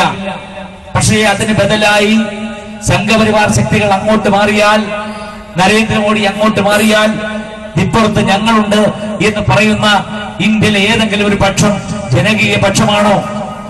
നമുക്കറിയാം, അല്ല. ഇന്ത്യയിൽ സംഘപരിവാറ് അവരുടെ ഗുണം കൊണ്ടല്ല 2014 രാജ്യത്ത് പാർലമെന്റിലേക്ക് ജയിച്ചു കയറിയത്. ഇന്ത്യയിലെ കോൺഗ്രസിന്റെയും ഇടതുപക്ഷം എന്ന് പറയുന്ന പക്ഷങ്ങളുടെയും സോഷ്യലിസ്റ്റ് ചേരികൾ എന്ന് പറയുന്ന ചേരികളുടെയും ഒക്കെ കെടുകാര്യസ്ഥത കൊണ്ടാണ് രാജ്യത്ത് നരേന്ദ്രമോദി 2014 ഇന്ത്യയുടെ പ്രധാനമന്ത്രി കസേരയിലേക്ക് വന്നത്. പക്ഷേ ഞങ്ങൾക്കൊരവസരം വീണ്ടും തരൂ എന്ന് പറഞ്ഞുകൊണ്ടാണ് നരേന്ദ്രമോദി അങ്ങോട്ട് മാറിയാൽ തൊട്ടിപ്പുറത്ത് ഞങ്ങൾ മറ്റവരുണ്ട്, ബി ടീമുണ്ട് എന്ന് പറഞ്ഞുകൊണ്ട് കോൺഗ്രസ് നിൽക്കുന്നത്. കോൺഗ്രസ് ഒരു ബദലല്ല. ഇന്ത്യയിലെ 30 കോടിയോളം വരുന്ന ഇന്ത്യയിലെ ദളിതരെ, 20 കോടിയോളം വരുന്ന ഇന്ത്യയിലെ ന്യൂനപക്ഷങ്ങളെ ഈ രാജ്യത്ത് പാർശ്വവൽക്കരിക്കുവാൻ മുൻകൈയെടുത്ത, ഏകദേശം 52 വർഷക്കാലം ഒറ്റയ്ക്ക് ഈ രാജ്യം ഭരിച്ച ഇന്ദിരാഗാന്ധിയും മൻമോഹൻ സിംഗും അതേപോലെ നെഹ്റുവും ഇപ്പോൾ പ്രധാനമന്ത്രിയാകാൻ ഒരുങ്ങിയിരിക്കുന്ന പല നേതാക്കളും 52 വർഷക്കാലം ഇന്ത്യ രാജ്യം ഭരിച്ച കോൺഗ്രസിന്റെ രാജ്യത്തിന്റെ രാഷ്ട്രീയ അധികാരത്തിന്റെ അത് മറക്കാൻ കഴിയത്തില്ല. ഇന്ത്യ രാജ്യത്ത് ഉയർന്നു വന്ന ശാക്തിക ചേരികളെ വിഭവ അധികാരങ്ങൾക്ക് വേണ്ടി, വിഭവ പങ്കാളിത്തത്തിന് വേണ്ടി, മനുഷ്യനായി ജീവിക്കുവാൻ ഞങ്ങൾക്ക് ഈ രാജ്യത്ത് അധികാരം വേണം, ഞങ്ങൾക്ക് പ്രാതിനിധ്യം വേണം എന്ന് പറയുന്ന സംവിധാനങ്ങളെ ഇന്ത്യ രാജ്യത്ത് ഇല്ലാതാക്കിയതിന്റെ ഏറ്റവും വലിയ വക്താക്കളാണ് ഇന്ത്യൻ നാഷണൽ കോൺഗ്രസ്. അപ്പോൾ നരേന്ദ്രമോദിക്ക് ബദലാണ് കോൺഗ്രസ് എന്ന് പറയുന്നതിൽ എന്തെങ്കിലും അർത്ഥമുണ്ടോ? നരേന്ദ്രമോദി അങ്ങോട്ട് മാറിയാൽ ഇനി വരുന്നൊരു പ്രധാനമന്ത്രി അത് ബ്രാഹ്മണ കുമാരിയാകണം എന്ന് തീരുമാനിച്ചുറച്ചുകൊണ്ട് അവരുടെ ദന്തഗോപുരങ്ങളിൽ നിൽക്കുന്ന പെൺകുട്ടികളെ ഉത്തർപ്രദേശിൽ അമേഠിയിലും വാരാണസിയിലും ഒക്കെ ഇറക്കിക്കൊണ്ടാണ് പുതിയ തുറുപ്പ് ചീട്ടുകളുമായി കോൺഗ്രസ് പഴയ കുപ്പിയിൽ തന്നെ, പഴയ വീഞ്ഞ് തന്നെ ചെറിയ പുതിയ കുപ്പിയിൽ ഇറക്കിക്കൊണ്ട് ഇന്ന് അവതരിപ്പിക്കുന്നത്. എന്ന് പറഞ്ഞാൽ ഏതെങ്കിലും കുടുംബങ്ങൾക്ക് ഇന്ത്യയെ തീരെഴുതാനല്ല ജനങ്ങൾ വോട്ട് ചെയ്യേണ്ടത്. ഈ രാജ്യത്ത് ഏതെങ്കിലും പരമ്പരാഗതമായ വാഴ്ചകളെ അരക്കെട്ടുറപ്പിക്കുവാനല്ല നമ്മൾ ഈ രാജ്യത്ത് ജനങ്ങൾ വോട്ട് ചെയ്യേണ്ടത്. അങ്ങനെ മാറുന്ന ഒരു രാഷ്ട്രീയത്തിന് വോട്ട് ചെയ്യുവാൻ നമ്മുടെ വിരലിൽ മഷിയടയാളം അത് പെരട്ടിക്കൊണ്ട് പോളിംഗ് ബൂത്തിലേക്ക് പോകുമ്പോൾ ഇന്ത്യയിൽ ഒരു നിർഭേദത്തിന്റെ രാഷ്ട്രീയത്തിന് അടയാളം ചാർത്തുവാനായിരിക്കണം ഇന്ത്യയിലെ ജനങ്ങൾ വോട്ട് ചെയ്യേണ്ടത് എന്നാണ് സോഷ്യൽ ഡെമോക്രാറ്റിക് പാർട്ടി പറയാറുള്ളത്. മാറുന്നൊരു ചരിത്രമുണ്ടാകും. ഇവിടെ അധ്യക്ഷൻ സൂചിപ്പിച്ചു, നാളെ SDP സ്ഥാനാർത്ഥികളെല്ലാം ജയിച്ച് ഇന്ത്യ രാഷ്ട്രീയ ബദൽ 2019 ഉണ്ടാകും എന്ന പ്രതീക്ഷയിലല്ല. പക്ഷേ 7 പതിറ്റാണ്ട് കാലം ഇന്ത്യ രാജ്യത്ത് ഇത്തരം രാഷ്ട്രീയ പ്രസ്ഥാനങ്ങൾക്ക് വേണ്ടി ചോരയൊഴുക്കിയൊരു സമൂഹം, ഇത്തരം രാഷ്ട്രീയ പ്രസ്ഥാനങ്ങൾക്ക് വേണ്ടി ഇന്ത്യയുടെ തെരുവുകളിൽ പിടഞ്ഞു വീടൊരു സമൂഹം, സിന്ദാബാദ് വിളിച്ചൊരു സമൂഹം നമ്മുടെ മുൻ തലമുറയുണ്ട്. അവരുടെ സ്വപ്നങ്ങൾ നിരർത്ഥകമായി രാജ്യത്ത് 7 പതിറ്റാണ്ട് നിരർത്ഥകമായി രാജ്യത്ത് ഒലിച്ചു പോവുകയായിരുന്നു. നിഷ്ഫലമായ അവരുടെ രാഷ്ട്രീയ പ്രവർത്തനങ്ങൾ, നിഷ്ഫലമായ അവരുടെ പോളിംഗ് സംവിധാനങ്ങൾ, അവരുടെ വോട്ട് ജനാധിപത്യ പ്രക്രിയ, അതെല്ലാം നിഷ്ഫലമാക്കുന്നതിൽ ഇന്ത്യയിൽ 52 വർഷക്കാലമെങ്കിലും പങ്കുവഹിച്ചൊരു പാർട്ടിയാണ് ഇന്ത്യൻ നാഷണൽ കോൺഗ്രസ്. ബാബറിയെ നമുക്ക് മറക്കാൻ കഴിയുമോ? ബാബറി നിങ്ങൾ മറന്നു പോവുക, പഴയ കാര്യങ്ങളൊക്കെ നിങ്ങൾ മറക്കണം എന്നാണ് ചില പുതിയ നേതാക്കൾ പ്രസംഗിക്കുന്നത്. സോഷ്യൽ ഡെമോക്രാറ്റിക് പാർട്ടിക്ക് നമ്മൾ നേരിട്ട, നമ്മുടെ തലമുറ നേരിട്ട ഇന്ത്യയിലെ കൊടിയ വഞ്ചനകളെ, കൊടിയ പീഡകളെ ഇന്ത്യ രാജ്യത്ത് മറക്കുന്ന ഒരു പാർട്ടിയല്ല സോഷ്യൽ ഡെമോക്രാറ്റിക് പാർട്ടി എന്നതുകൊണ്ട് തന്നെ ബാബറിയെ നമുക്ക് മറക്കാൻ കഴിയില്ല. ബാബറി മസ്ജിദ് തകർത്ത് എറിഞ്ഞിട്ട് അന്ന് ഇന്ത്യ രാജ്യം ഭരിച്ച നരസിംഹറാവു പറഞ്ഞത്, ഈ രാജ്യത്ത് ആദ്യം ചെയ്യാൻ പോകുന്നത് ഇവിടെ ബാബറിയുടെ സ്ഥാനത്ത് പുതിയ മന്ദിരം, പുതിയ പള്ളി ഞങ്ങൾ പണിയും എന്ന പ്രഖ്യാപനം നടന്നിട്ട് 27 വർഷം കഴിഞ്ഞു. ഇന്ത്യയിലെ ഏതെങ്കിലും ഒരു ദേശീയ നേതാക്കൾ, കോൺഗ്രസിന്റെ ഏതെങ്കിലും നേതാക്കൾ പറയുന്നുണ്ടോ ബാബറിയെ കുറിച്ച്? അവർ മിണ്ടുന്നില്ല. അവരോടൊപ്പം നിൽക്കുന്ന ഒരു പാർട്ടിക്കാർ പോലും പറയുന്നു, നിങ്ങൾ ബാബറിയെ വിട്ടേക്കൂ, നമുക്ക് പുതിയ കാര്യങ്ങളാണ്. നിങ്ങൾ മനസ്സിലാക്കണം, ബാബറി തകർത്തതുപോലെ 7 പതിറ്റാണ്ട് കാലത്തെ ഇന്ത്യയിലെ മർദ്ദിതന്റെ രാഷ്ട്രീയ അവകാശത്തെ, അവന്റെ സാമൂഹ്യ അധികാരത്തെ അവസാനത്തെ പാർലമെന്റ് സമ്മേളനത്തിൽ അവസാനം ചുട്ടെടുത്ത സാമ്പത്തിക സംവരണമെന്ന ഒരു വലിയ ഭീഷണിക്ക് മുന്നിൽ ഇന്ത്യയിൽ ഇടതുപക്ഷക്കാരനും കുത്തി, ഇന്ത്യയിലെ വലതുപക്ഷക്കാരനും കുത്തി. ഇന്ത്യയിൽ നരേന്ദ്രമോദിക്കൊപ്പം ഇന്ത്യൻ പാർലമെന്റിൽ, ഇന്ത്യയുടെ രാജ്യസഭയിൽ ആ ചരിത്രം മറക്കാതിരിക്കാനാണ് കെ.സി. നസീറിന് ഞങ്ങൾ വോട്ട് ചോദിക്കുന്നത് പൊന്നാനി പാർലമെന്റ് മണ്ഡലത്തിൽ. എന്ന് പറഞ്ഞാൽ നമ്മുടെ രാഷ്ട്രീയ ഘടനയിൽ 1950 ഒരു ഭരണഘടന ഉണ്ടായതിനു ശേഷം ഈ രാജ്യത്ത് നമുക്ക് അനുവദിക്കപ്പെട്ട ഏറ്റവും വലിയ രാഷ്ട്രീയ അധികാരത്തെ, സാമൂഹ്യ അധികാരത്തെ ആദ്യകാലങ്ങളിൽ അത് ദളിതർക്കായിരുന്നു എങ്കിൽ അതിനുശേഷം 1980-കളിൽ 90-കളിൽ അത് ഇന്ത്യയിലെ പിന്നോക്ക സമൂഹങ്ങൾക്ക്, ന്യൂനപക്ഷങ്ങൾക്ക് അവന് ആനുപാതികമായിട്ടല്ലെങ്കിൽ കൂടി ഈ രാജ്യത്തൊരു ക്ലർക്കാകാൻ, ഈ രാജ്യത്തൊരു MLA ആകാൻ, ഈ രാജ്യത്തൊരു MP ആകാൻ, ഈ രാജ്യത്തൊരു പോലീസ് ഉദ്യോഗസ്ഥനാകാൻ, ഈ രാജ്യത്തൊരു IAS-കാരനാകാൻ അവന് ഭരണഘടന നിശ്ചയിച്ചുറപ്പിച്ച സംവരണം എന്ന് പറയുന്ന സംവിധാനത്തെയാണ് അവസാനത്തെ പാർലമെന്റ് സമ്മേളനത്തിൽ കഴിഞ്ഞ ജനുവരി മാസം 8-നും 9-നും ഇന്ത്യൻ പാർലമെന്റിൽ ഒന്നിച്ച് ഈ രാജ്യത്തിലെ ഇടതുപക്ഷവും വലതുപക്ഷവും ഇന്ത്യയിലെ BJPയും ഒത്തുചേർന്ന് കശാപ്പ് ചെയ്തത്. എന്ന് പറഞ്ഞാൽ സാമ്പത്തിക സംവരണം അട്ടിമറിക്കുന്നതിൽ വരെ അവർ ഒന്നിച്ചു നിൽക്കുന്നു. ബാബറി ഒരു വിഷയമല്ല. കോൺഗ്രസുകാര് പറയുന്നുണ്ട് നിങ്ങൾ ബാബറി മറന്നേക്കുക എന്ന് പറഞ്ഞാൽ പകരം നമ്മൾ അപ്പുറത്ത് BJP അങ്ങോട്ട് മാറ്റിയിട്ട് ഇപ്പുറത്ത് കോൺഗ്രസ് ഒരു ദേശീയ ബദലാകാൻ അവർക്ക് കഴിയില്ല. മധ്യപ്രദേശിൽ നമ്മൾ കണ്ടതാണ്. ന്യൂനപക്ഷ സമുദായങ്ങളെ ഏറ്റവും അവസാനം തെരഞ്ഞെടുപ്പ് നടന്ന് വിജയിച്ച മധ്യപ്രദേശിന്റെ മണ്ണിലാണ് ന്യൂനപക്ഷ വിഭാഗങ്ങളിൽപ്പെട്ടവരെ അവർ പശുവിനെ കൈകാര്യം ചെയ്തു എന്നതിന്റെ പേരിൽ അവർക്കെതിരെ ദേശ സുരക്ഷയുടെ നാഷണൽ സെക്യൂരിറ്റി ആക്ട് പ്രകാരം കേസെടുത്ത് ജയിലിലിട്ടത് ഇന്ത്യയിലെ മധ്യപ്രദേശിലെ കോൺഗ്രസിന്റെ ഗവൺമെന്റ്. അപ്പോൾ രാഹുൽ ഗാന്ധിയും ഇന്ത്യയിലെ പ്രിയങ്ക ഗാന്ധിയും ഒക്കെ ഉയർത്തിക്കൊണ്ടുവരുന്ന, കേരളത്തിലെ കോൺഗ്രസുകാരുമൊക്കെ ഉയർത്തിക്കൊണ്ടുവരുന്ന ഈ ബദലുണ്ടല്ലോ, അത് ശുദ്ധമായ മൃദു ഹിന്ദുത്വത്തിന്റെ പുതിയ പതിപ്പ് തന്നെയാണ്. യാതൊരു സംശയവുമില്ല. ബ്രാഹ്മണ മേധാവികളെ അരിയിട്ട് വാഴിക്കുക, സവർണ മേധാവിത്വത്തെ ഈ രാജ്യത്ത് അധികാരികളാക്കുക, ഇന്ത്യയിലെ ഉദ്യോഗ സംവിധാനങ്ങളിൽ മുഴുവൻ സംവിധാനങ്ങളിലും നക്കാപ്പിച്ചകൾ കുരയ്ക്കുന്ന പട്ടിയുടെ മുന്നിൽ എറിഞ്ഞു കൊടുക്കുന്ന എല്ലിൻ കഷ്ണങ്ങൾ പോലെ എന്തെങ്കിലും സൗജന്യങ്ങൾ ഇന്ത്യയിലെ ബഹുഭൂരിപക്ഷം വരുന്നവർക്ക് കൊടുക്കുക. അത് വേണ്ട എന്ന് പ്രഖ്യാപിച്ചുകൊണ്ടാണ് സ്വന്തം ഭാഗതയെ നിർണയിക്കുവാൻ നമ്മളൊരു പാർട്ടി ഉണ്ടാക്കിയത്. ആ പാർട്ടിയുടെ പ്രതിനിധിയായിട്ടാണ് അഡ്വക്കേറ്റ് കെ.സി. നസീർ വേങ്ങരയിൽ കേരളത്തിലെ മുന്നണികളെ മറപ്പിച്ച, കേരളത്തിലെ എല്ലാ മുന്നണികളെയും ഉറപ്പിച്ച അഡ്വക്കേറ്റ് കെ.സി. നസീർ പൊന്നാനിയിൽ മത്സരിക്കുന്നത്. അതുകൊണ്ട് ഒരു ശരിയുടെ രാഷ്ട്രീയത്തിന്, ഒരു യഥാർത്ഥ ബദലിന്റെ രാഷ്ട്രീയത്തിന് നിങ്ങൾ വോട്ട് ചെയ്യേണ്ടതുണ്ട്. ഇടതുപക്ഷം പറയുന്നു പിണറായി വിജയൻ എന്ന കേരളത്തിലെ മുഖ്യമന്ത്രിയെ കാണിച്ചുകൊണ്ട് ഞങ്ങളാണ് ഇന്ത്യയിൽ ഇതിനെല്ലാം ബദൽ. ഞങ്ങൾ കാണുന്നില്ല. സോഷ്യൽ ഡെമോക്രാറ്റിക് പാർട്ടിയുടെ പ്രവർത്തനത്തിന് വേണ്ടി കർണാടകയിൽ പോകുമ്പോൾ നമുക്ക് അവിടെ കാണാൻ കഴിയുന്നില്ല ഇടതുപക്ഷത്തെ. 34 വർഷക്കാലം ഇന്ത്യ രാജ്യത്തെ മുസ്ലിങ്ങളെയും ദളിതരെയും വഞ്ചിച്ചുകൊണ്ട് ഇന്ത്യയിലെ ബ്രാഹ്മണ മേധാവികൾ മുഖ്യമന്ത്രിമാരായ ബംഗാളും ത്രിപുരയും ഒക്കെ നമ്മൾ കാണുന്നില്ല. ഇന്ത്യയിൽ ഒരു ശാക്തീകരണത്തിന്റെ രാഷ്ട്രീയം, ഒരു ചെറുത്തുനിൽപ്പിന്റെ രാഷ്ട്രീയം എന്ന് പറഞ്ഞാൽ ഇടതുപക്ഷം ഒരു ബദലല്ല. കർണാടകയിലില്ല, രാജസ്ഥാനിലില്ല, ബീഹാറിലില്ല, മധ്യപ്രദേശിലില്ല, ഡൽഹിയിലില്ല. ഡൽഹിയിൽ പ്രകാശ് കാരാട്ട് വോട്ട് ചെയ്യണമെങ്കിൽ, സീതാറാം യെച്ചൂരി വോട്ട് ചെയ്യണമെങ്കിൽ പോളിംഗ് ബൂത്തിൽ പോയി അരവിന്ദ് കെജ്രിവാളിന്റെ പാർട്ടി വോട്ട് ചെയ്യേണ്ട ഗതികേടുള്ള ഒരു പാർട്ടിയാണ് ഇന്ത്യയിൽ ഞങ്ങളാണ് ബദൽ എന്ന് പറയുന്നത്. എന്ന് പറഞ്ഞാൽ 1925-ൽ RSS രൂപീകരിക്കുമ്പോൾ ഇന്ത്യയിൽ രൂപീകരിച്ച ഒരു പ്രസ്ഥാനം 90 വർഷങ്ങൾക്ക് ശേഷം ഇപ്പോഴും പറയുന്നു നിലാവത്തിറങ്ങിയ കോഴിയെ പോലെ ആരാണ് ശത്രു എന്ന് പ്രഖ്യാപിക്കാൻ കഴിയാതെ, BJP ആണ് ഞങ്ങളുടെ ശത്രു എന്ന് ഉറച്ച് പ്രഖ്യാപിക്കാൻ കഴിയാതെ ചിലയിടത്ത് BJP, ചിലയിടത്ത് കോൺഗ്രസ്, ചിലയിടത്ത് മമത, ചിലയിടത്ത് മായാവതി, ചിലയിടത്ത് മറ്റു ചിലർ എന്ന നിലയിൽ അവർ ഈ രാഷ്ട്രീയം കളിക്കുന്നത്. പക്ഷെ ഞങ്ങൾക്ക് ആശങ്കയൊന്നുമില്ല. ഇന്ത്യൻ രാഷ്ട്രീയം കഴിഞ്ഞ 7 പതിറ്റാണ്ട് അതിന്റെ മുഴുവൻ അടിവേരുകളും ചികഞ്ഞുകൊണ്ട്, അതിന്റെ മുഴുവൻ ധാരകളെയും പരിശോധിച്ചുകൊണ്ട് സോഷ്യൽ ഡെമോക്രാറ്റിക് പാർട്ടിയുടെ പ്രമുഖരായ നേതാക്കൾ പറയുന്നു ഞങ്ങൾക്കൊരാശങ്കയുമില്ല.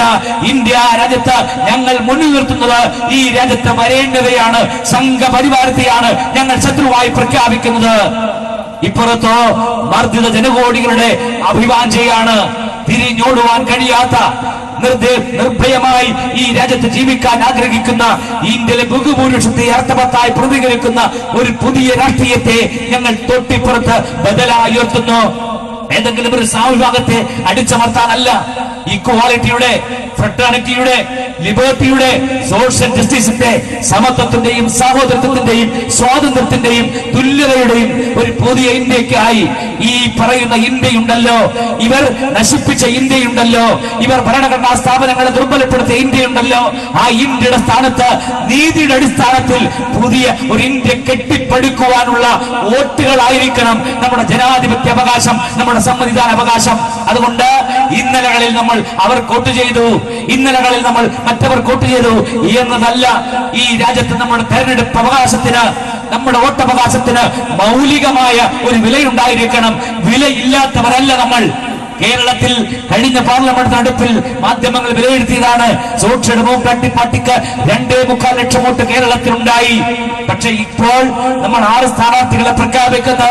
നമ്മുടെ വോട്ടിന് ഒരു പുതിയ അർത്ഥമുണ്ടാകണം. ഇന്ത്യയിൽ വോട്ട് ചെയ്യാതിരിക്കാനല്ല നമ്മൾ പറയുന്നത്, നോട്ടെ വോട്ട് ചെയ്യാനല്ല നമ്മൾ പറയുന്നത്.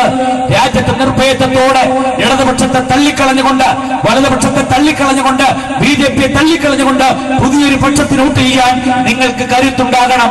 ആ കരുത്തിനു വേണ്ടിയാണ് നിങ്ങളോടൊപ്പം ഞങ്ങളുള്ളത്. ഇത് ഇന്ത്യയിലെപ്പാടും ഒരു വലിയ മാറ്റം സൃഷ്ടിക്കാൻ പോവുകയാണ്. നിർഭയത്വത്തോടെ പോളിംഗ് ബൂത്തിൽ പോയി നിർഭയത്വത്തോടെ വോട്ട് ചെയ്യാൻ കഴിയുന്ന ഒരു പുതിയ രാഷ്ട്രീയം ഇന്ത്യയിൽ ഉണ്ടാക്കാനുള്ള പരിശ്രമമാണ്, നീണ്ട ഒരു പരിശ്രമത്തിന്റെ തുടക്കമാണ്. നമ്മൾ കഴിഞ്ഞ കുറച്ചു നാളുകളായി പ്രാക്ടീസ് ചെയ്യുന്നു, പരിശീലിക്കുന്നു. ഇന്ന് ഏറ്റവും മുന്നിൽ നിന്നുകൊണ്ട് കേരളത്തിൽ പൊന്നാനിയിൽ അത് നമ്മൾ പ്രാക്ടീസ് ചെയ്യാൻ പോകുന്നു. അതുകൊണ്ട് തെരഞ്ഞെടുപ്പ് പൊതുവിലേക്ക് പോകുന്ന നിങ്ങൾ എന്തിനാണ് നിങ്ങൾ വോട്ട് ചോദിക്കുന്നത് ചോദിച്ചാൽ, ഇന്ത്യയിൽ തോറ്റുപോയ ഞങ്ങളുടെ പൂർവ്വ പിതാക്കന്മാർക്ക് വേണ്ടിയാണ് ഞങ്ങൾ വോട്ട് ചോദിക്കുന്നത്. ട്രെയിനിൽ നിന്ന് വലിച്ചെറിയപ്പെട്ട, നിഷ്ഠുരമായി കൊല ചെയ്യപ്പെട്ട, റെയിൽവേ പ്ലാറ്റ്ഫോമിൽ അനാഥമായി ശവം വീണ അയ്യൂബിന് വേണ്ടിയാണ് ഞങ്ങൾ വോട്ട് ചോദിക്കുന്നത്, വോട്ട് ചെയ്യാൻ പോകുന്നത് എന്ന് പറയാനുള്ള ആർജവം ഇന്ത്യൻ സോഷ്യൽ ഡെമോക്രാറ്റിക് പാർട്ടി പ്രവർത്തകർക്ക് ഉണ്ടാകണം. ദളിതർക്ക് വേണ്ടി, ഇന്ത്യയുടെ മർദ്ദിതമായ സാമൂഹിക സാഹചര്യത്തിൽ അരികുവൽക്കരിക്കപ്പെട്ട ഇന്ത്യയിലെ മഹാഭൂരിപക്ഷത്തിന് ജനസംഖ്യാനുപാതികമായി ഈ രാജ്യത്ത് പ്രാതിനിധ്യം കിട്ടാനുള്ള ഒരു അവകാശത്തിന് വേണ്ടിയാണ് വരും തലമുറ ഞങ്ങൾ വോട്ട് ചെയ്യാൻ പോകുന്നത് എന്ന് പറയാനുള്ള ആർജവം ഓരോ സോഷ്യൽ ഡെമോക്രാറ്റിനും ഉണ്ടാകണമെന്നാണ് എനിക്ക് ഈ അവസരത്തിൽ പറയുവാനുള്ളത്. അതുകൊണ്ട് അവസാനിപ്പിക്കുന്നു. ഇന്ത്യ രാജ്യത്ത് നരേന്ദ്രമോദി അങ്ങോട്ട് തകർക്കുകയാണ്. പക്ഷെ 2019 പാർലമെന്റ് പടിക്കെട്ടിൽ വീണ് പൊട്ടിക്കരഞ്ഞുകൊണ്ട് നരേന്ദ്രമോദി ഇറങ്ങിപ്പോകുന്ന സാഹചര്യം ഉണ്ടാകാൻ പോകുന്നു. ഇനി ഒരിക്കലും പരീക്ഷിക്കാൻ ജനങ്ങൾ തയ്യാറല്ല. തൊട്ടപ്പുറത്ത് ഉയർന്നു വരുന്ന ഒട്ടേറെ വ്യക്തിത്വങ്ങളുണ്ട്. പക്ഷെ ഒരു ബദൽ എന്ന നിലയിൽ കോൺഗ്രസ് ഒരു ബദലല്ല, അപ്പുറത്തോ ഇടതുപക്ഷം ഒരു ബദലല്ല എന്ന് പറഞ്ഞാൽ ഇവരെല്ലാം കോർപ്പറേറ്റ് സംവിധാനങ്ങൾ മാത്രമായി പോകുന്നു. കമ്മ്യൂണിസ്റ്റ് പാർട്ടിയും അങ്ങനെയായി പോകുന്നു. ഇവിടെ തന്നെ നമുക്കറിയാം, നിയമസഭാ തെരഞ്ഞെടുപ്പിലും പാർലമെന്റ് തെരഞ്ഞെടുപ്പിലുമൊക്കെ ഇടതുപക്ഷവും വലതുപക്ഷവും പേയ്മെന്റ് സീറ്റുകളിലാണ് സ്ഥാനാർത്ഥികളെ നിർത്തുന്നത്. ഇപ്പോഴും അത്തരം തിരക്കിട്ട ചർച്ചകൾ നടക്കുന്നു. ഏതെങ്കിലും വലിയ കോടീശ്വരനെ പിടിച്ചുകൊണ്ടുവന്ന് അവന്റെ കോടികൾ വാങ്ങിച്ച് കീശയിലിട്ടിട്ട് അവനെ MLA ആക്കുന്ന, അവനെ മന്ത്രിയാക്കുന്ന, അവനെ നിയമസഭയിലും പാർലമെന്റിലും പറഞ്ഞേക്കാൻ കഴിയുമോ എന്ന വയറ്റിപ്പിഴപ്പിന്റെ രാഷ്ട്രീയം മാത്രമായി ഇടതുപക്ഷം അവസാനിക്കുകയാണ്. അതുകൊണ്ട് അതല്ല രാഷ്ട്രീയം എന്ന് പറഞ്ഞാൽ, തോറ്റുപോകാത്ത നിർഭയത്വത്തോടെ അടയാളപ്പെടുത്താൻ കഴിയുന്ന ഒരു പുതിയ സംവിധാനമാണ്, ഒരു പുതിയ പരിശീലനമാണ് എന്ന് തെളിയിച്ചിരിക്കുന്ന സോഷ്യൽ ഡെമോക്രാറ്റിക് പാർട്ടിയുടെ ഏറ്റവും ശക്തനായ സ്ഥാനാർത്ഥിയായി ഒരുപക്ഷെ കേരള ചരിത്രം മുഴുവൻ ചർച്ച ചെയ്ത, വോട്ട് എണ്ണുന്ന സമയത്ത് വേങ്ങര ബൈ ഇലക്ഷനിൽ ചർച്ച ചെയ്ത അഡ്വക്കേറ്റ് KC നസീറിന് നിങ്ങൾക്കറിയാം, സുപ്രീം കോടതിയിൽ നീണ്ട നിയമ പോരാട്ടങ്ങൾക്ക് കേരളത്തിൽ നേതൃത്വം കൊടുത്തിട്ടുള്ള ഏറ്റവും ശക്തനായ ഒരു അഭിഭാഷകനെ, സോഷ്യൽ ഡെമോക്രാറ്റിക് പാർട്ടിയുടെ ജില്ലാ നേതാവിനെ, ഏറ്റവും ശക്തനായ വക്താവിനെ പൊന്നാനിയിൽ അവതരിപ്പിച്ചുകൊണ്ട് ഏറ്റവും സത്യസന്ധമായ ഒരു തെരഞ്ഞെടുപ്പ് പ്രവർത്തനത്തിൽ നമ്മൾ മുന്നിട്ടിറങ്ങുന്നു. ഇവിടെ ആ സ്ഥാനാർത്ഥിയെ പ്രഖ്യാപിച്ചു കഴിഞ്ഞു. ആ സ്ഥാനാർത്ഥിക്ക് KC നസീറിനെ വിജയിപ്പിക്കണമെന്ന് അഭ്യർത്ഥിച്ചുകൊണ്ടാണ് ഈ കൺവെൻഷൻ നടക്കുന്നത്. തുടർന്ന് അങ്ങോട്ടുള്ള പ്രവർത്തനങ്ങൾക്കെല്ലാം നിങ്ങളുടെ നിസ്തുലമായ സഹകരണം, എണ്ണയിട്ട യന്ത്രം പോലെ പ്രവർത്തിക്കാൻ കഴിയുന്ന നിസ്തുലമായ സഹകരണം, പിന്തുണയും അഭ്യർത്ഥിച്ചുകൊണ്ട് ഈ സമ്മേളനം പാർട്ടിയുടെ സംസ്ഥാന കമ്മിറ്റിക്ക് വേണ്ടി ഉദ്ഘാടനം ചെയ്ത് പ്രഖ്യാപിക്കുന്നു. ഈ കൺവെൻഷൻ പങ്കെടുത്ത മുഴുവൻ ആൾക്കാർക്കും, സഹോദരന്മാർക്കും വിപ്ലവ അഭിവാദ്യങ്ങൾ നടന്നുകൊണ്ട് ഞാൻ എന്റെ വാക്കുകൾ ഉപസംഹരിക്കുന്നു. ജയ് ഭീം, ജയ് ഡെമോക്രസി. നന്ദി സർ. ഈ സമ്മേളനത്തെ അഭിവാദ്യം ചെയ്തുകൊണ്ട് സംസാരിക്കുന്നതിന് വേണ്ടി പാർട്ടിയുടെ സംസ്ഥാന സെക്രട്ടറി PR സിയാദ് സാഹിബിനെ ആദരപൂർവ്വം സ്വാഗതം ചെയ്യുന്നു.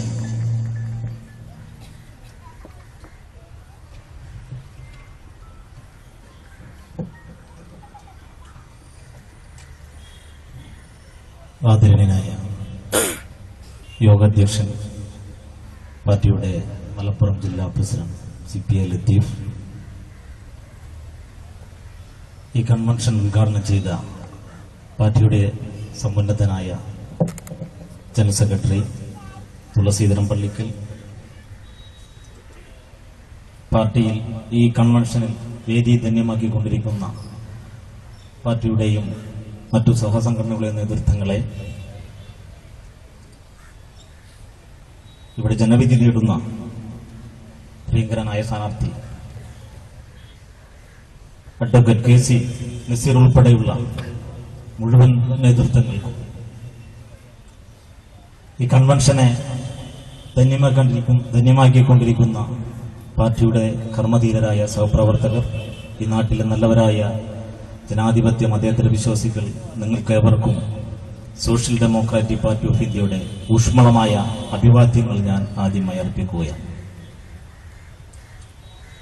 ആസന്നമായ ലോകസഭാ തെരഞ്ഞെടുപ്പിൽ പൊന്നാനി നിയോജക മണ്ഡലത്തിൽ STPയുടെ സ്ഥാനാർത്ഥിയെ വിജയിപ്പിക്കുന്നതിനാവശ്യമായ അതിന്റെ പ്രഥമ പരിപാടിയായ ഈ ലോകസഭാ മണ്ഡലം കൺവെൻഷനോടുകൂടി ഇന്നിവിടെ തുടക്കം കുറിക്കുകയാണ്. ഇതോടൊപ്പം തന്നെ ഇന്ന് 5 മണ്ഡലങ്ങളിൽ മണ്ഡലം കൺവെൻഷനുകൾ നടന്നുകൊണ്ടിരിക്കുകയാണ്. പാർട്ടിയെ സംബന്ധിച്ചിടത്തോളം ജനിച്ച അന്നു മുതൽ തെരഞ്ഞെടുപ്പ് രാഷ്ട്രീയത്തിലേക്ക് പിച്ചുവെച്ചിറങ്ങിയ ഒരു പ്രസ്ഥാനമാണ്.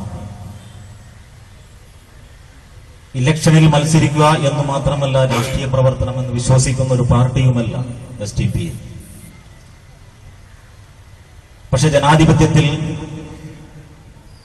തെരഞ്ഞെടുപ്പ് രാഷ്ട്രീയം വളരെ പ്രാധാന്യമാണ്.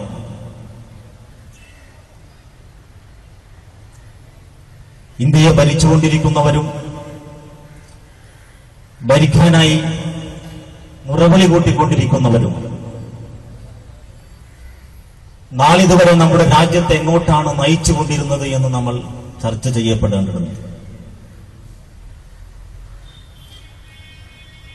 കഴിഞ്ഞ ലോകസഭാ തെരഞ്ഞെടുപ്പിൽ മോഡി വരുന്നേ എന്ന് പറഞ്ഞുകൊണ്ട് ഇടതുപക്ഷവും വലതുപക്ഷവും നമ്മുടെ സംസ്ഥാനത്തും അതോടൊപ്പം രാജ്യത്തും കാടിളക്കി പ്രചരണങ്ങൾ നടത്തി. മോഡി അധികാരത്തിൽ വന്നു. ഇപ്പോൾ വീണ്ടും അതേ കക്ഷികൾ മോഡിയെയും BJPയെയും അധികാരത്തിൽ നിന്ന് ഇറക്കണം. അതുകൊണ്ട് LDFനോ UDFനോ വോട്ട് ചെയ്യണം, ബാക്കി എല്ലാ രാഷ്ട്രീയ പാർട്ടികളും തെരഞ്ഞെടുപ്പ് ഗോതയിൽ നിന്ന് മാറി നിൽക്കണം എന്നുള്ള തരത്തിലുള്ള പ്രചരണങ്ങളായി മുന്നോട്ട് പോയിക്കൊണ്ടിരിക്കുന്നു. ഞങ്ങൾക്ക് സൂചിപ്പിക്കാനുള്ളത്, ഈ തെരഞ്ഞെടുപ്പിൽ STP മുന്നോട്ട് വെക്കുന്ന ഒരു രാഷ്ട്രീയമുണ്ട്, ഒരു ആശയമുണ്ട്. യഥാർത്ഥ ബദലിന് STPക്ക് ഒരു വോട്ട്. എന്താണ് യഥാർത്ഥ ബദൽ? നമ്മുടെ രാജ്യത്തുള്ള ഒരു ബദലും പരിഹാരമല്ല. അവർ ഈ രാജ്യത്തെ തകർത്തിട്ടേ ഉള്ളൂ. എവിടേക്കാണ് നമ്മുടെ രാജ്യം പോകുന്നത്? നമ്മുടെ രാജ്യം ഒരു ആശയമാണ്. ഇവിടെ എല്ലാ അർത്ഥത്തിലുള്ള ജനങ്ങൾക്കും ജീവിക്കാനുള്ള അവകാശവും അധികാരവുമുണ്ട്. ഹിന്ദുവിനോ മുസ്ലിമിനോ പാഴ്സിക്കോ ജൈനനോ ദളിതനോ ഏതൊരു വർണ്ണവർഗ ജാതി വ്യത്യാസമില്ലാതെ ജീവിക്കാനുള്ള അവകാശത്തിന്മേലാണ് ഭരിക്കുന്നവർ കയ്യേറ്റങ്ങൾ നടത്തിക്കൊണ്ടിരിക്കുന്നത്. നമ്മുടെ ഭരണഘടനയെ അട്ടിമറിക്കപ്പെട്ടുകൊണ്ടിരിക്കുന്നത്. രാജ്യത്തിന്റെ ഭരണഘടന പറയുന്ന തുല്യസമത്വം, തുല്യനീതി, തുല്യ അവകാശം, എന്ത് ചിന്തിക്കണം, എന്ത് ഭക്ഷിക്കണം, എന്ത് പ്രസംഗിക്കണം, എന്ത് വായിക്കണം എന്ന് മഹത്തായ വാക്യങ്ങൾ എഴുതി വെച്ചിട്ടുള്ള ഇന്ത്യ എന്ന ജനാധിപത്യ പൂന്തോപ്പിനെ അതിനെ തകർക്കാനുള്ള ശ്രമങ്ങളുമായി കഴിഞ്ഞ 99-100 വർഷത്തോളമായി ഇന്ത്യ രാജ്യത്ത് പ്രവർത്തിച്ചു കൊണ്ടിരിക്കുന്ന സംഘപരിവാരം അതിന് ലഭ്യമായ എല്ലാ അവസരങ്ങളിലും അത് പ്രയോജനപ്പെടുത്തിക്കൊണ്ടിരിക്കുന്ന ഒരു വർത്തമാന കാലഘട്ടത്തിലാണ് ഈ തെരഞ്ഞെടുപ്പ് നമ്മുടെ മുമ്പിൽ എത്തപ്പെട്ടുകൊണ്ടിരിക്കുന്നത്. സ്വാഭാവികമായിട്ടും വോട്ടർമാരുടെ ഇതിനെങ്ങനെയെങ്കിലും താഴെ ഇറക്കണമെന്നുള്ള ചിന്തയാണ് സ്വാഭാവികമായിട്ടും തിരിഞ്ഞു വരാം. നമ്മൾ മനസ്സിലാക്കേണ്ടത് പിന്നെ ആരെയാണ് നമ്മൾ പകരം വെക്കുന്നത്? എന്ത് ബദലാണ് ഇവർ? ഇന്ത്യൻ നാഷണൽ കോൺഗ്രസ് ഈ രാജ്യത്തൊരു ബദലാണോ? അതോടൊപ്പം തന്നെ പുതിയ മൂന്നാം മുന്നണി ചേരി ഉയർന്നു വരുന്നു. ഒരു ഭാഗത്ത് SP-യും മായാവതിയും, മറ്റൊരു ഭാഗത്ത് മമതയും വേറൊരു ടീമും, ചന്ദ്രബാബു നായിഡുവിന്റെ നേതൃത്വത്തിൽ വേറൊരു ടീം, ഇടതുപക്ഷം മൂന്നാമതൊരു ഗ്രൂപ്പിന് വേണ്ടി മറ്റൊരു ഭാഗത്ത് ശ്രമിച്ചുകൊണ്ടിരിക്കുന്നു. ഇങ്ങനെ വ്യത്യസ്ത ഗ്രൂപ്പുകൾ. മമതക്കാണെങ്കിൽ പ്രധാനമന്ത്രിയാകണം, മായാവതിക്ക് പ്രധാനമന്ത്രിയാകണം, ചന്ദ്രബാബുവിന് പ്രധാനമന്ത്രിയാകണം. അങ്ങനെ പ്രധാനമന്ത്രി മോഹവുമായി നടക്കുന്ന ഒരുപറ്റം ആളുകൾ. രാഹുൽ ഗാന്ധിയും പ്രിയങ്ക ഗാന്ധിയും വേറെ. ഞാൻ സൂചിപ്പിക്കുന്നത് നമ്മുടെ രാജ്യം പോയിക്കൊണ്ടിരിക്കുന്ന ദുരാവസ്ഥയ്ക്ക് ഒരു പരിഹാരം നിർദ്ദേശിക്കാൻ ഇന്ത്യൻ നാഷണൽ കോൺഗ്രസിനോ അതല്ലെങ്കിൽ പ്രധാനമന്ത്രി പദവുമായി നടക്കുന്ന ഏതെങ്കിലും രാഷ്ട്രീയ സംഘങ്ങൾക്ക് സാധിക്കുന്നുണ്ടോ? ഇന്ന് ഭൂരിപക്ഷ ഹിന്ദുമത എന്ന ഒരു ആശയത്തിലേക്ക് ഈ രാജ്യത്തിനെ ചുരുക്കിക്കൊണ്ടിരിക്കുന്നു.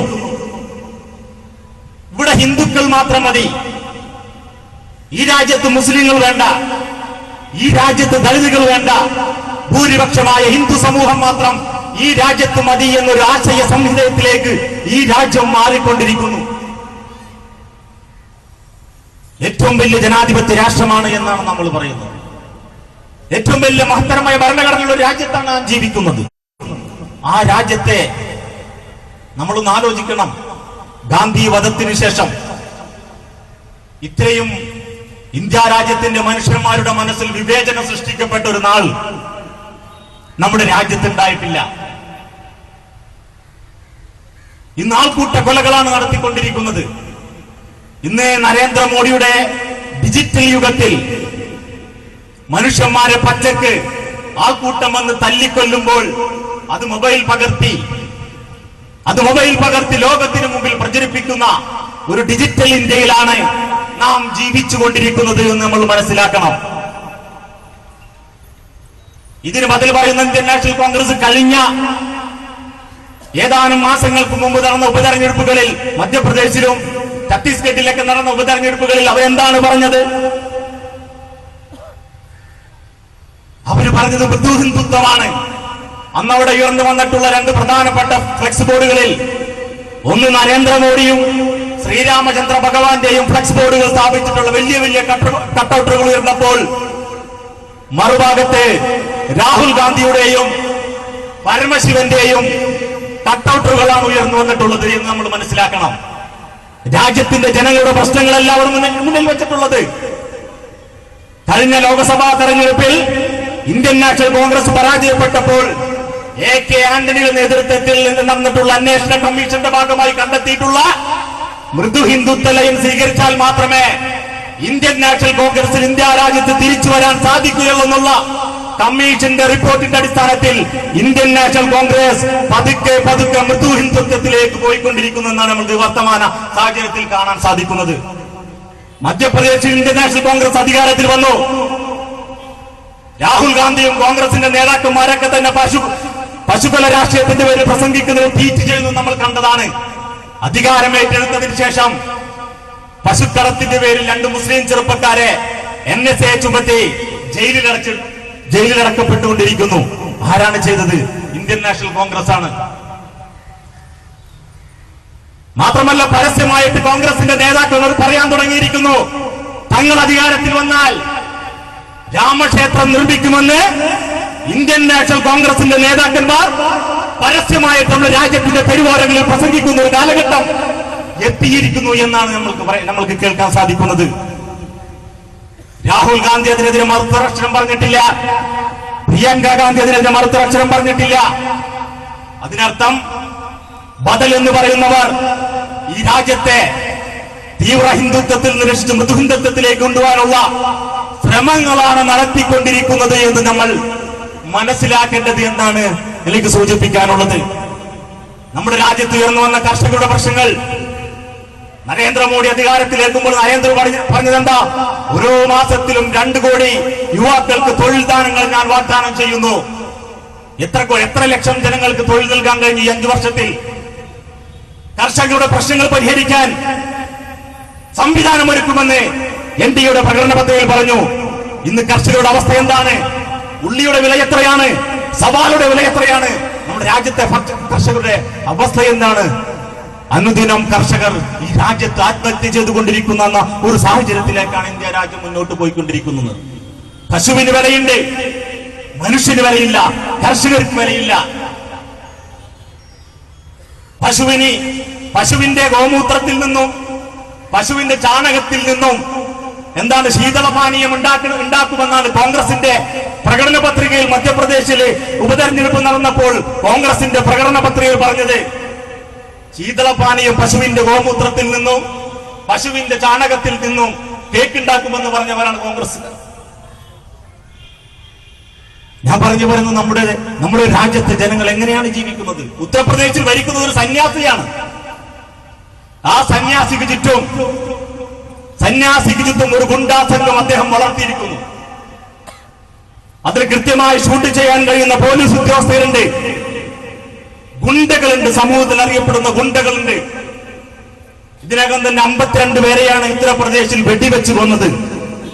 കാഷായ വസ്ത്രം ധരിച്ചിട്ടുള്ള ഒരു സന്യാസിയാണ് ഭരിച്ചുകൊണ്ടിരിക്കുന്നത്. നമ്മൾ മനസ്സിലാക്കണം, ഉത്തർപ്രദേശിൽ രാജ്യത്തിന്റെ ഭാഗധേയം നിർണ്ണയിക്കാൻ ശക്തിയുള്ള, ഏറ്റവും കൂടുതൽ MP-മാരെ ജയിപ്പിച്ചെടുക്കാൻ ശക്തിയുള്ള ഉത്തർപ്രദേശിൽ ഇന്ന് BJP ഈ സന്യാസിയുടെ നേതൃത്വത്തിൽ അധികാരത്തിൽ ഏറ്റെടുത്തതിനു ശേഷം അവിടെ ഏറ്റുമുട്ടൽ കൊലകൾ വ്യാപിച്ചുകൊണ്ടിരിക്കുന്നു. കഴിഞ്ഞ ഏതാനും മാസങ്ങൾക്ക് മുമ്പ് ദളിത് വിഭാഗത്തിൽപ്പെട്ട ഒരു വിഭാഗം അംബേദ്കറുടെ പ്രതിമയുണ്ടാക്കാൻ തീരുമാനിച്ചു.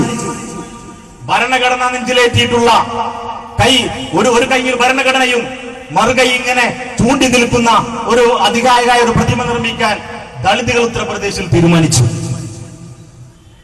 അങ്ങനെ നിർമ്മിക്കാനുള്ള നിർമ്മാണം പ്രാഥമികമായി തുടങ്ങുന്ന ഘട്ടത്തിൽ ഉത്തർപ്രദേശിലെ രജപുത്ര വിഭാഗത്തിന്, മുഖ്യമന്ത്രിയുടെ ജാതിയുള്ള രജപുത്ര വിഭാഗത്തിന് തോന്നൽ, എങ്ങനെയാണ് ഞങ്ങൾക്ക് നേരെ ഈ താഴ്ന്ന ജാതിക്കാർ, ഈ ദളിതുകൾ ഞങ്ങൾക്ക് നേരെ ഈ തെരുവിൽ വിരൽ ചൂണ്ടി നിൽക്കാൻ ധൈര്യമുള്ള ഒരു പ്രതിമ സ്ഥാപിക്കാൻ എങ്ങനെ ധൈര്യപ്പെട്ടു എന്ന് രജപുത്രക്ക് തോന്നുകയാണ്.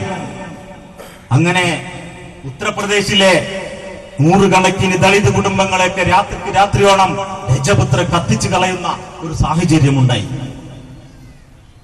അതിന് നേതൃത്വം കൊടുത്ത രജപുത്രന്മാരെ അറസ്റ്റ് ചെയ്യാൻ ആ സന്യാസി മുഖ്യമന്ത്രിക്ക് സാധിച്ചില്ല. ഞാൻ പറഞ്ഞു വരുന്നത്, നമ്മുടെ രാജ്യം സോഷ്യൽ ഡെമോക്രസി പറയുന്ന, ഈ പാർട്ടി രൂപീകരിക്കൽ പറയുന്ന ഭയത്തിൽ നിന്ന് മോചനം. ഈ രാജ്യത്തെ മുസ്ലിങ്ങളും ദളിതുകളും ഭയത്തിലാണ് ജീവിച്ചുകൊണ്ടിരിക്കുന്നത് എന്ന് നമ്മൾ മനസ്സിലാക്കേണ്ടതുണ്ട്. അതുകൊണ്ടാണ് ഇന്ത്യൻ നാഷണൽ കോൺഗ്രസും അതോടൊപ്പം തന്നെ പുതിയതായി ഉയർന്നു വരുന്നുകൊണ്ടിരിക്കുന്ന ഈ മുന്നണികളൊക്കെ തന്നെ ഈ രാജ്യത്ത് ഒരു ബദലല്ല എന്ന് SDPI പറയാനുള്ള കാരണം. അതുകൊണ്ടാണ് ഈ തെരഞ്ഞെടുപ്പിൽ social democratic party of India ഒരു പ്രധാന മുദ്രാവാക്യമായി യഥാർത്ഥ ബദൽ, അത് ചിലപ്പോൾ ഈ 2019 ഇലക്ഷനിൽ തന്നെ പൂർത്തീകരിക്കണമെന്നില്ല. ഇതൊരാശയമാണ്. ഇത് ആശയം യഥാർത്ഥ ബദലിനുള്ള ഒരു പ്രയത്നത്തിലാണ് നമ്മൾ. അത് ചിലപ്പോൾ ഈ 19 കഴിയാം, ഇനിയുള്ള തെരഞ്ഞെടുപ്പിലാകാൻ നമുക്ക് നേടിയെടുക്കാൻ സാധിക്കുക.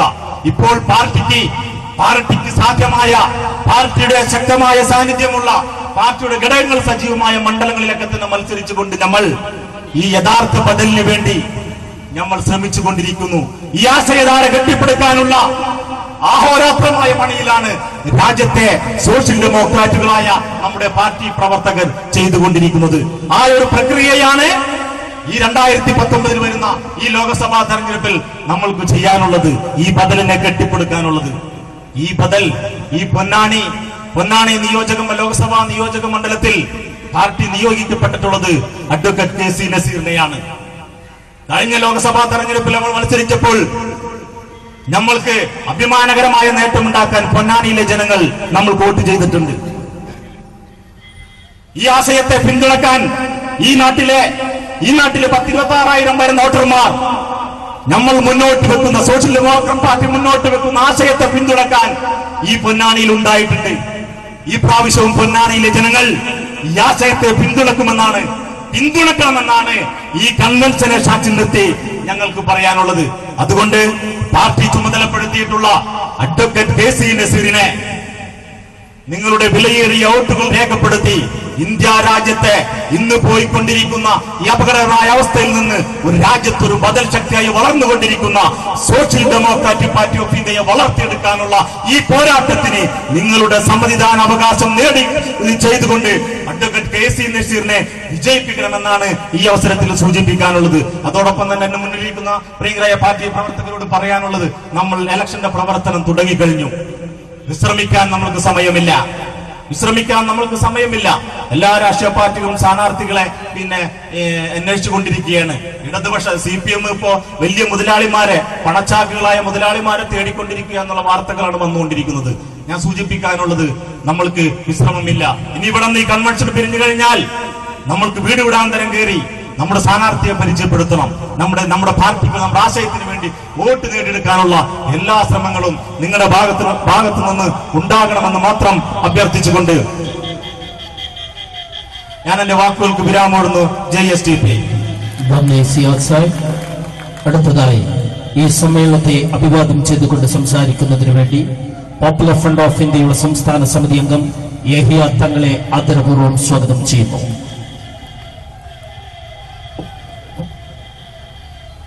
അസ്സലാമുഅലൈക്കും വറഹ്മത്തുള്ളാഹി വബറകാതുഹു.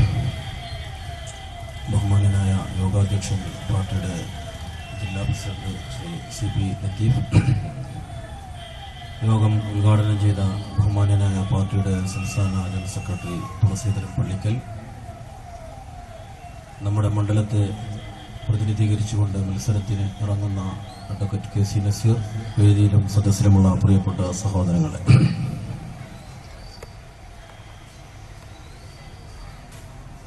വളരെ അപകടകരമായ ഒരവസ്ഥയിൽ നമ്മുടെ രാജ്യം മുന്നോട്ട് പോകുന്നു. രാജ്യം ഈ കരങ്ങളിൽ സുരക്ഷിതമാണ് എന്ന് നരേന്ദ്രമോദി പറയുമ്പോൾ ആ കരങ്ങളിൽ ഈ രാജ്യം സുരക്ഷിതമല്ല എന്നാണ് ഈ രാജ്യത്തെക്കുറിച്ച് കൃത്യമായി വിലയിരുത്തപ്പെടുന്ന ഏതൊരു പൗരനും മനസ്സിലാക്കാൻ സാധിക്കുന്നത്. നമ്മുടെ ബുദ്ധിയെയും യുക്തിയെയും ഒക്കെ പരിഹസിച്ചുകൊണ്ടാണ് നമ്മുടെ രാജ്യത്തെ ഭരണകൂടങ്ങൾ മുന്നോട്ട് പോകുന്നത്, മാധ്യമങ്ങൾ ഉൾപ്പെടെ. നമ്മൾ ഈ രാജ്യത്തെ കാര്യങ്ങൾ വിലയിരുത്താനും അത് മനസ്സിലാക്കുവാനും അപഗ്രഥിക്കുവാനും ഒക്കെ കഴിവും പ്രാപ്തിയുമുള്ളവരാണ് എന്ന ഒരു സാമാന്യ ഒരു നീതിബോധം പോലും അനുവദിച്ചു തരാതെ അവർ പറയുന്നു, അത് തൊണ്ട തൊടാതെ വിഴുങ്ങുകയും അതിന് മറുത്തൊരക്ഷരം പറയാതിരിക്കുകയും അങ്ങനെ പറയുന്നത് ദേശവിരുദ്ധമാക്കി മാറ്റുകയും ചെയ്തുകൊണ്ടിരിക്കുന്ന വലിയ അപകടകരമായ ഒരു സ്ഥിതിവിശേഷമാണ് നമ്മുടെ രാജ്യത്തുള്ളത്.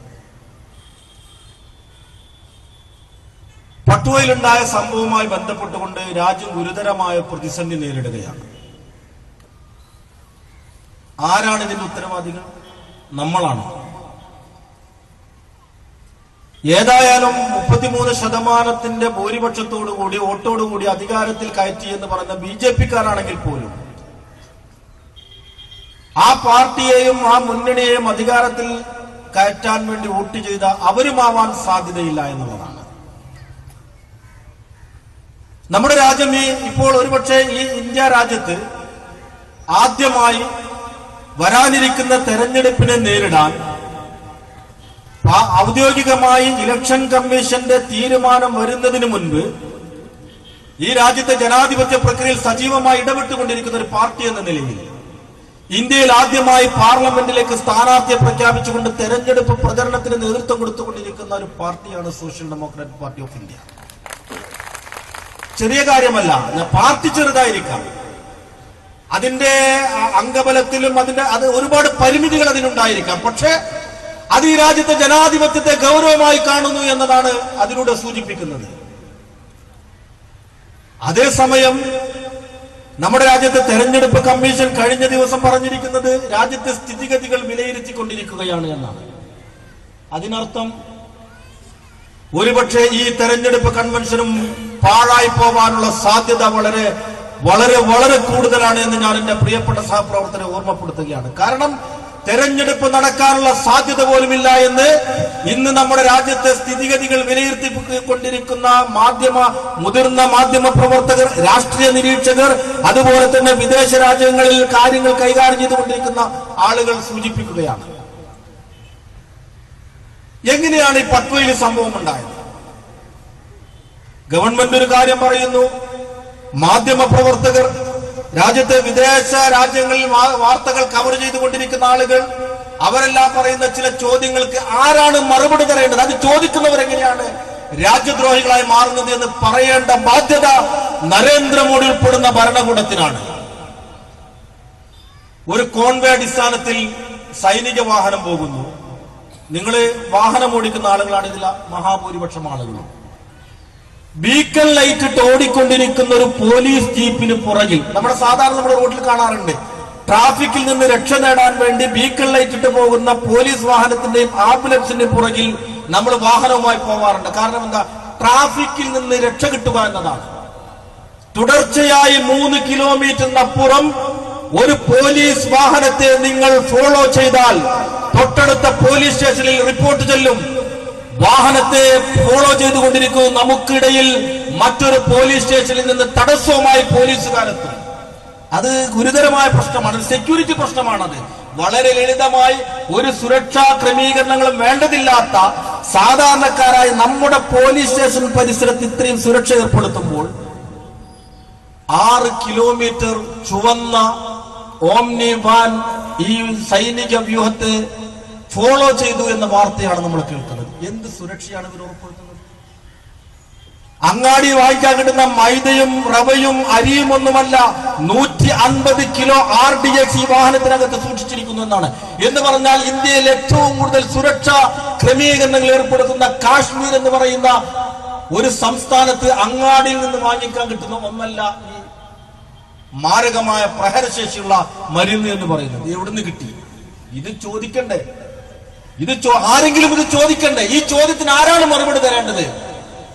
അങ്ങനെ ഈ രാജ്യം സുരക്ഷിതമല്ലാതെ പാകിസ്ഥാനിൽ പോയി അവിടെ ബോംബിട്ട് അവിടെയുള്ള ഭീകര കേന്ദ്രങ്ങൾ തകർത്തു എന്ന് പറഞ്ഞത് 56 ഇഞ്ചിന്റെ വലിപ്പം കൊണ്ടല്ല. അത് കഴിഞ്ഞ ഒരുപാട് കാലങ്ങളായി നമ്മുടെ രാജ്യത്തെ സൈനികർ അവർ അന്നും ഇതേ തോക്ക് പിടിച്ചുകൊണ്ടാണ് ഈ രാജ്യത്തിന് സുരക്ഷ ഉറപ്പുവരുത്തിയിട്ടുള്ളത്. അല്ലാണ്ട് നരേന്ദ്രമോദി അധികാരത്തിൽ വന്നതിന് ശേഷം മാത്രം എടുത്തതല്ല ഈ AK-47.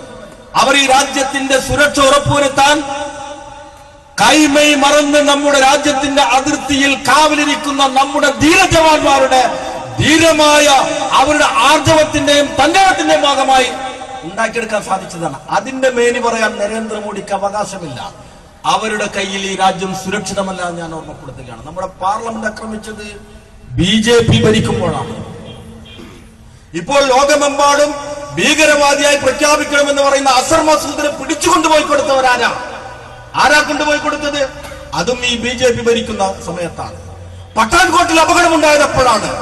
BJP ഭരിക്കുമ്പോഴാണ്. അതുകൊണ്ട് രാജ്യസുരക്ഷയുടെ മേനി പറഞ്ഞുകൊണ്ട് RSSും അതുപോലെ BJPയും 2019 കൂടി കയ്യിലടക്കാമെന്ന വ്യാമോഹമാണ് എങ്കിൽ അതിനുള്ള ബദലാണ് ഈ രാജ്യത്ത് ഉയർന്നു വന്നുകൊണ്ടിരിക്കുന്ന ജനാധിപത്യ പ്രസ്ഥാനങ്ങൾ ഉയർത്തിക്കൊണ്ടിരിക്കുന്ന ബദൽ ശബ്ദമെന്ന് മനസ്സിലാക്കാൻ മോഡിക്ക് സാധിക്കും. അതുകൊണ്ടാണ് 56 ഇഞ്ചിന്റെ വലിപ്പം പറഞ്ഞുകൊണ്ട് നമ്മുടെ രാജ്യത്ത് ഒരു തെരഞ്ഞെടുപ്പിനെ നേരിടാൻ സാധ്യമല്ല എന്നതുകൊണ്ട് നമ്മുടെ യുക്തിയെയും ബുദ്ധിയെയും ചോദ്യം ചെയ്യുന്ന തരത്തിൽ അവർ അവരുടെ അധികാരം ദുർവിനിയോഗം ചെയ്തുകൊണ്ടിരിക്കുന്നത്. അവിടെ മാത്രമല്ല, എവിടെയും കേരളത്തിൽ നിങ്ങളൊന്ന് നോക്കൂ. കേരളത്തിൽ പെരിയ എന്ന് പറയുന്ന സ്ഥലത്ത് CPM-ന്റെ വാടക ഗുണ്ടകൾ 2 ചെറുപ്പക്കാരെ 23-30 വയസ്സിനിടയിലുള്ള 2 ചെറുപ്പക്കാരെ ആയുധം കൊടുത്തയച്ച്, പാർട്ടി ഓഫീസിൽ നിന്ന് ആയുധം കൊടുത്തയച്ച് 40-ൽ കുറയാത്ത വെട്ടുവെട്ടി കൊല്ലണമെന്ന് പറഞ്ഞുകൊണ്ട് പാർട്ടി ഓഫീസിൽ നിന്ന് പറഞ്ഞയക്കുകയാണ്. എന്നിട്ട് അവർ പറയും, ഞങ്ങൾ അറിയില്ല, ഞങ്ങൾക്ക് ഇതിലൊന്നും ഒരു ബന്ധവുമില്ല, ഞങ്ങൾ അവരെ പുറത്താക്കി എന്ന് പറയുന്നു. അപ്പൊ സ്വാഭാവികമായിട്ടും പാർട്ടി, ഞാനിത് പറയുന്നത് നമ്മളൊന്നും അരിയാഹാരം കഴിക്കുന്നവരല്ല എന്ന ബോധ്യത്തോടു കൂടിയാണ് ഈ ജനാധിപത്യവാദികൾ നമ്മോട് സംസാരിച്ചു കൊണ്ടിരിക്കുന്നത് എന്ന് ബോധ്യപ്പെടുത്താനാണ്. അവർ പറയുന്നു ഞങ്ങള് പുറത്താക്കി എന്ന് പറഞ്ഞിട്ട് പിന്നെ ചെല്ലുന്നത് MP ആണ് വീട്ടിലേക്ക്. മക്കളെയും ഭാര്യയും, അതായത് കൊലപാതകികളെ സംരക്ഷിക്കാനും അവർക്ക് പിന്തുണ കൊടുക്കാനും മുൻ MLA, ഇപ്പോഴുള്ള MLA, അതിനുശേഷം MP, പിന്നെ പാർട്ടി ജില്ലാ നേതാക്കന്മാർ ഉൾപ്പെടെ മുഴുവൻ ആളുകളും പോകുന്നു. വീട്ടിലെ ഭാര്യ പറയുന്നു, എന്റെ ഭർത്താവ് പാർട്ടി പറയാതെ അത്തരമൊരു പണിയും ചെയ്യില്ല എന്നാണ്. മകള് പറയുന്നു, എന്റെ അച്ഛൻ അത്തരമൊരു ഏതൊരു പ്രവൃത്തി ചെയ്യണമെങ്കിലും എന്റെ പാർട്ടി എനിക്ക് അനുവാദം തരണം. എന്നിട്ട് എന്നിട്ട് നമ്മളോട് പറയുന്നത്, ഞങ്ങൾ ഇവരെല്ലാവരെയും പുറത്താക്കി, ഞങ്ങൾക്ക് യാതൊരു ബന്ധവുമില്ല എന്ന് പറഞ്ഞുകൊണ്ട് നമ്മളെ പരിഹസിക്കുന്നു. അമ്മ പെറ്റ മകനെ തേടി നടന്ന ഈ കമ്മ്യൂണിസ്റ്റുകളാണ് അതേ ആളുകളുടെ കയ്യിൽ ആയുധമെടുത്തുകൊണ്ട് 2 ചെറുപ്പക്കാർ ഒരു സംഘർഷ സാധ്യത വേണം.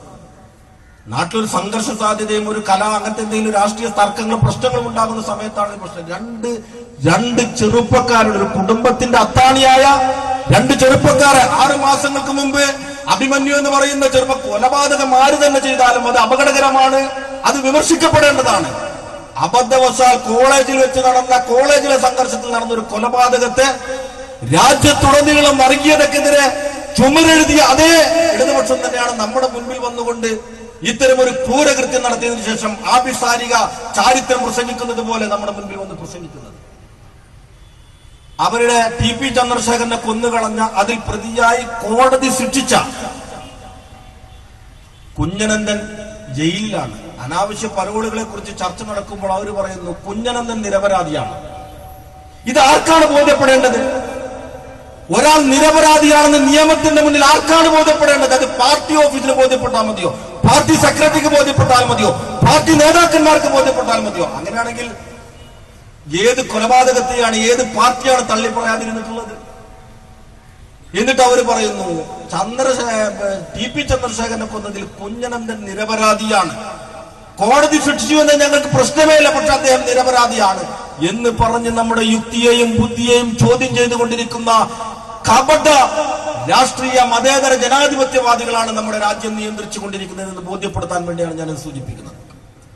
ഇതിന് സത്യസന്ധത രാഷ്ട്രീയത്തിൽ അനിവാര്യമാണ്.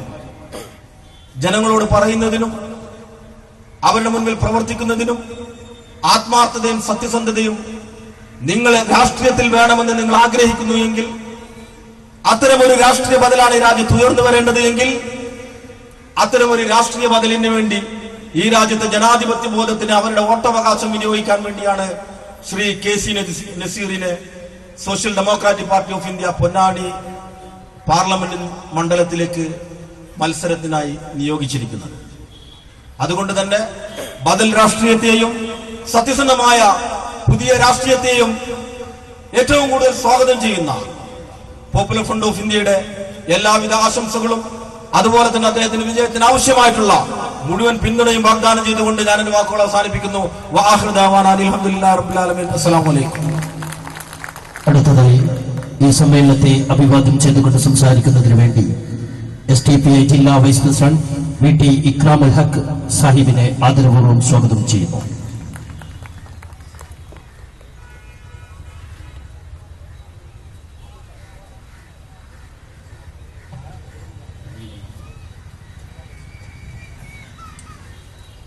പൊന്നാനി പാർലമെന്റ് മണ്ഡലം STPI കൺവെൻഷന്റെ അധ്യക്ഷൻ, പാർട്ടിയുടെ ജില്ലാ പ്രസിഡന്റ് ബഹുമാനീയ CP ലത്തീഫ് സാഹിബ്, ഈ കൺവെൻഷൻ ഉദ്ഘാടനം ചെയ്ത STPIയുടെ state general secretary Thulaseedharan Pallikkal, PR Siyad Yahya Thangal, advocate AR റഹീം, നമ്മുടെ പ്രിയങ്കരനായ സ്ഥാനാർത്ഥി അഡ്വക്കേറ്റ് KC നസീർ, മറ്റ് ജില്ലാ ഭാരവാഹികളെ, സഹപ്രവർത്തകരെ, നമ്മുടെ മീറ്റിംഗ് ഏകദേശം അവസാനത്തേക്ക് കടക്കുകയാണ്. നമ്മുടെ പ്രിയങ്കരനായ KC നസീറിനെ പൊന്നാനി മണ്ഡലം സ്ഥാനാർത്ഥിയായി പ്രഖ്യാപിച്ച 10 സമ്മേളനം കഴിഞ്ഞ ഉടൻ തന്നെ എനിക്ക് പരിചയമുള്ള ഒരുപാട് ലീഗ് സുഹൃത്തുക്കളുണ്ട്.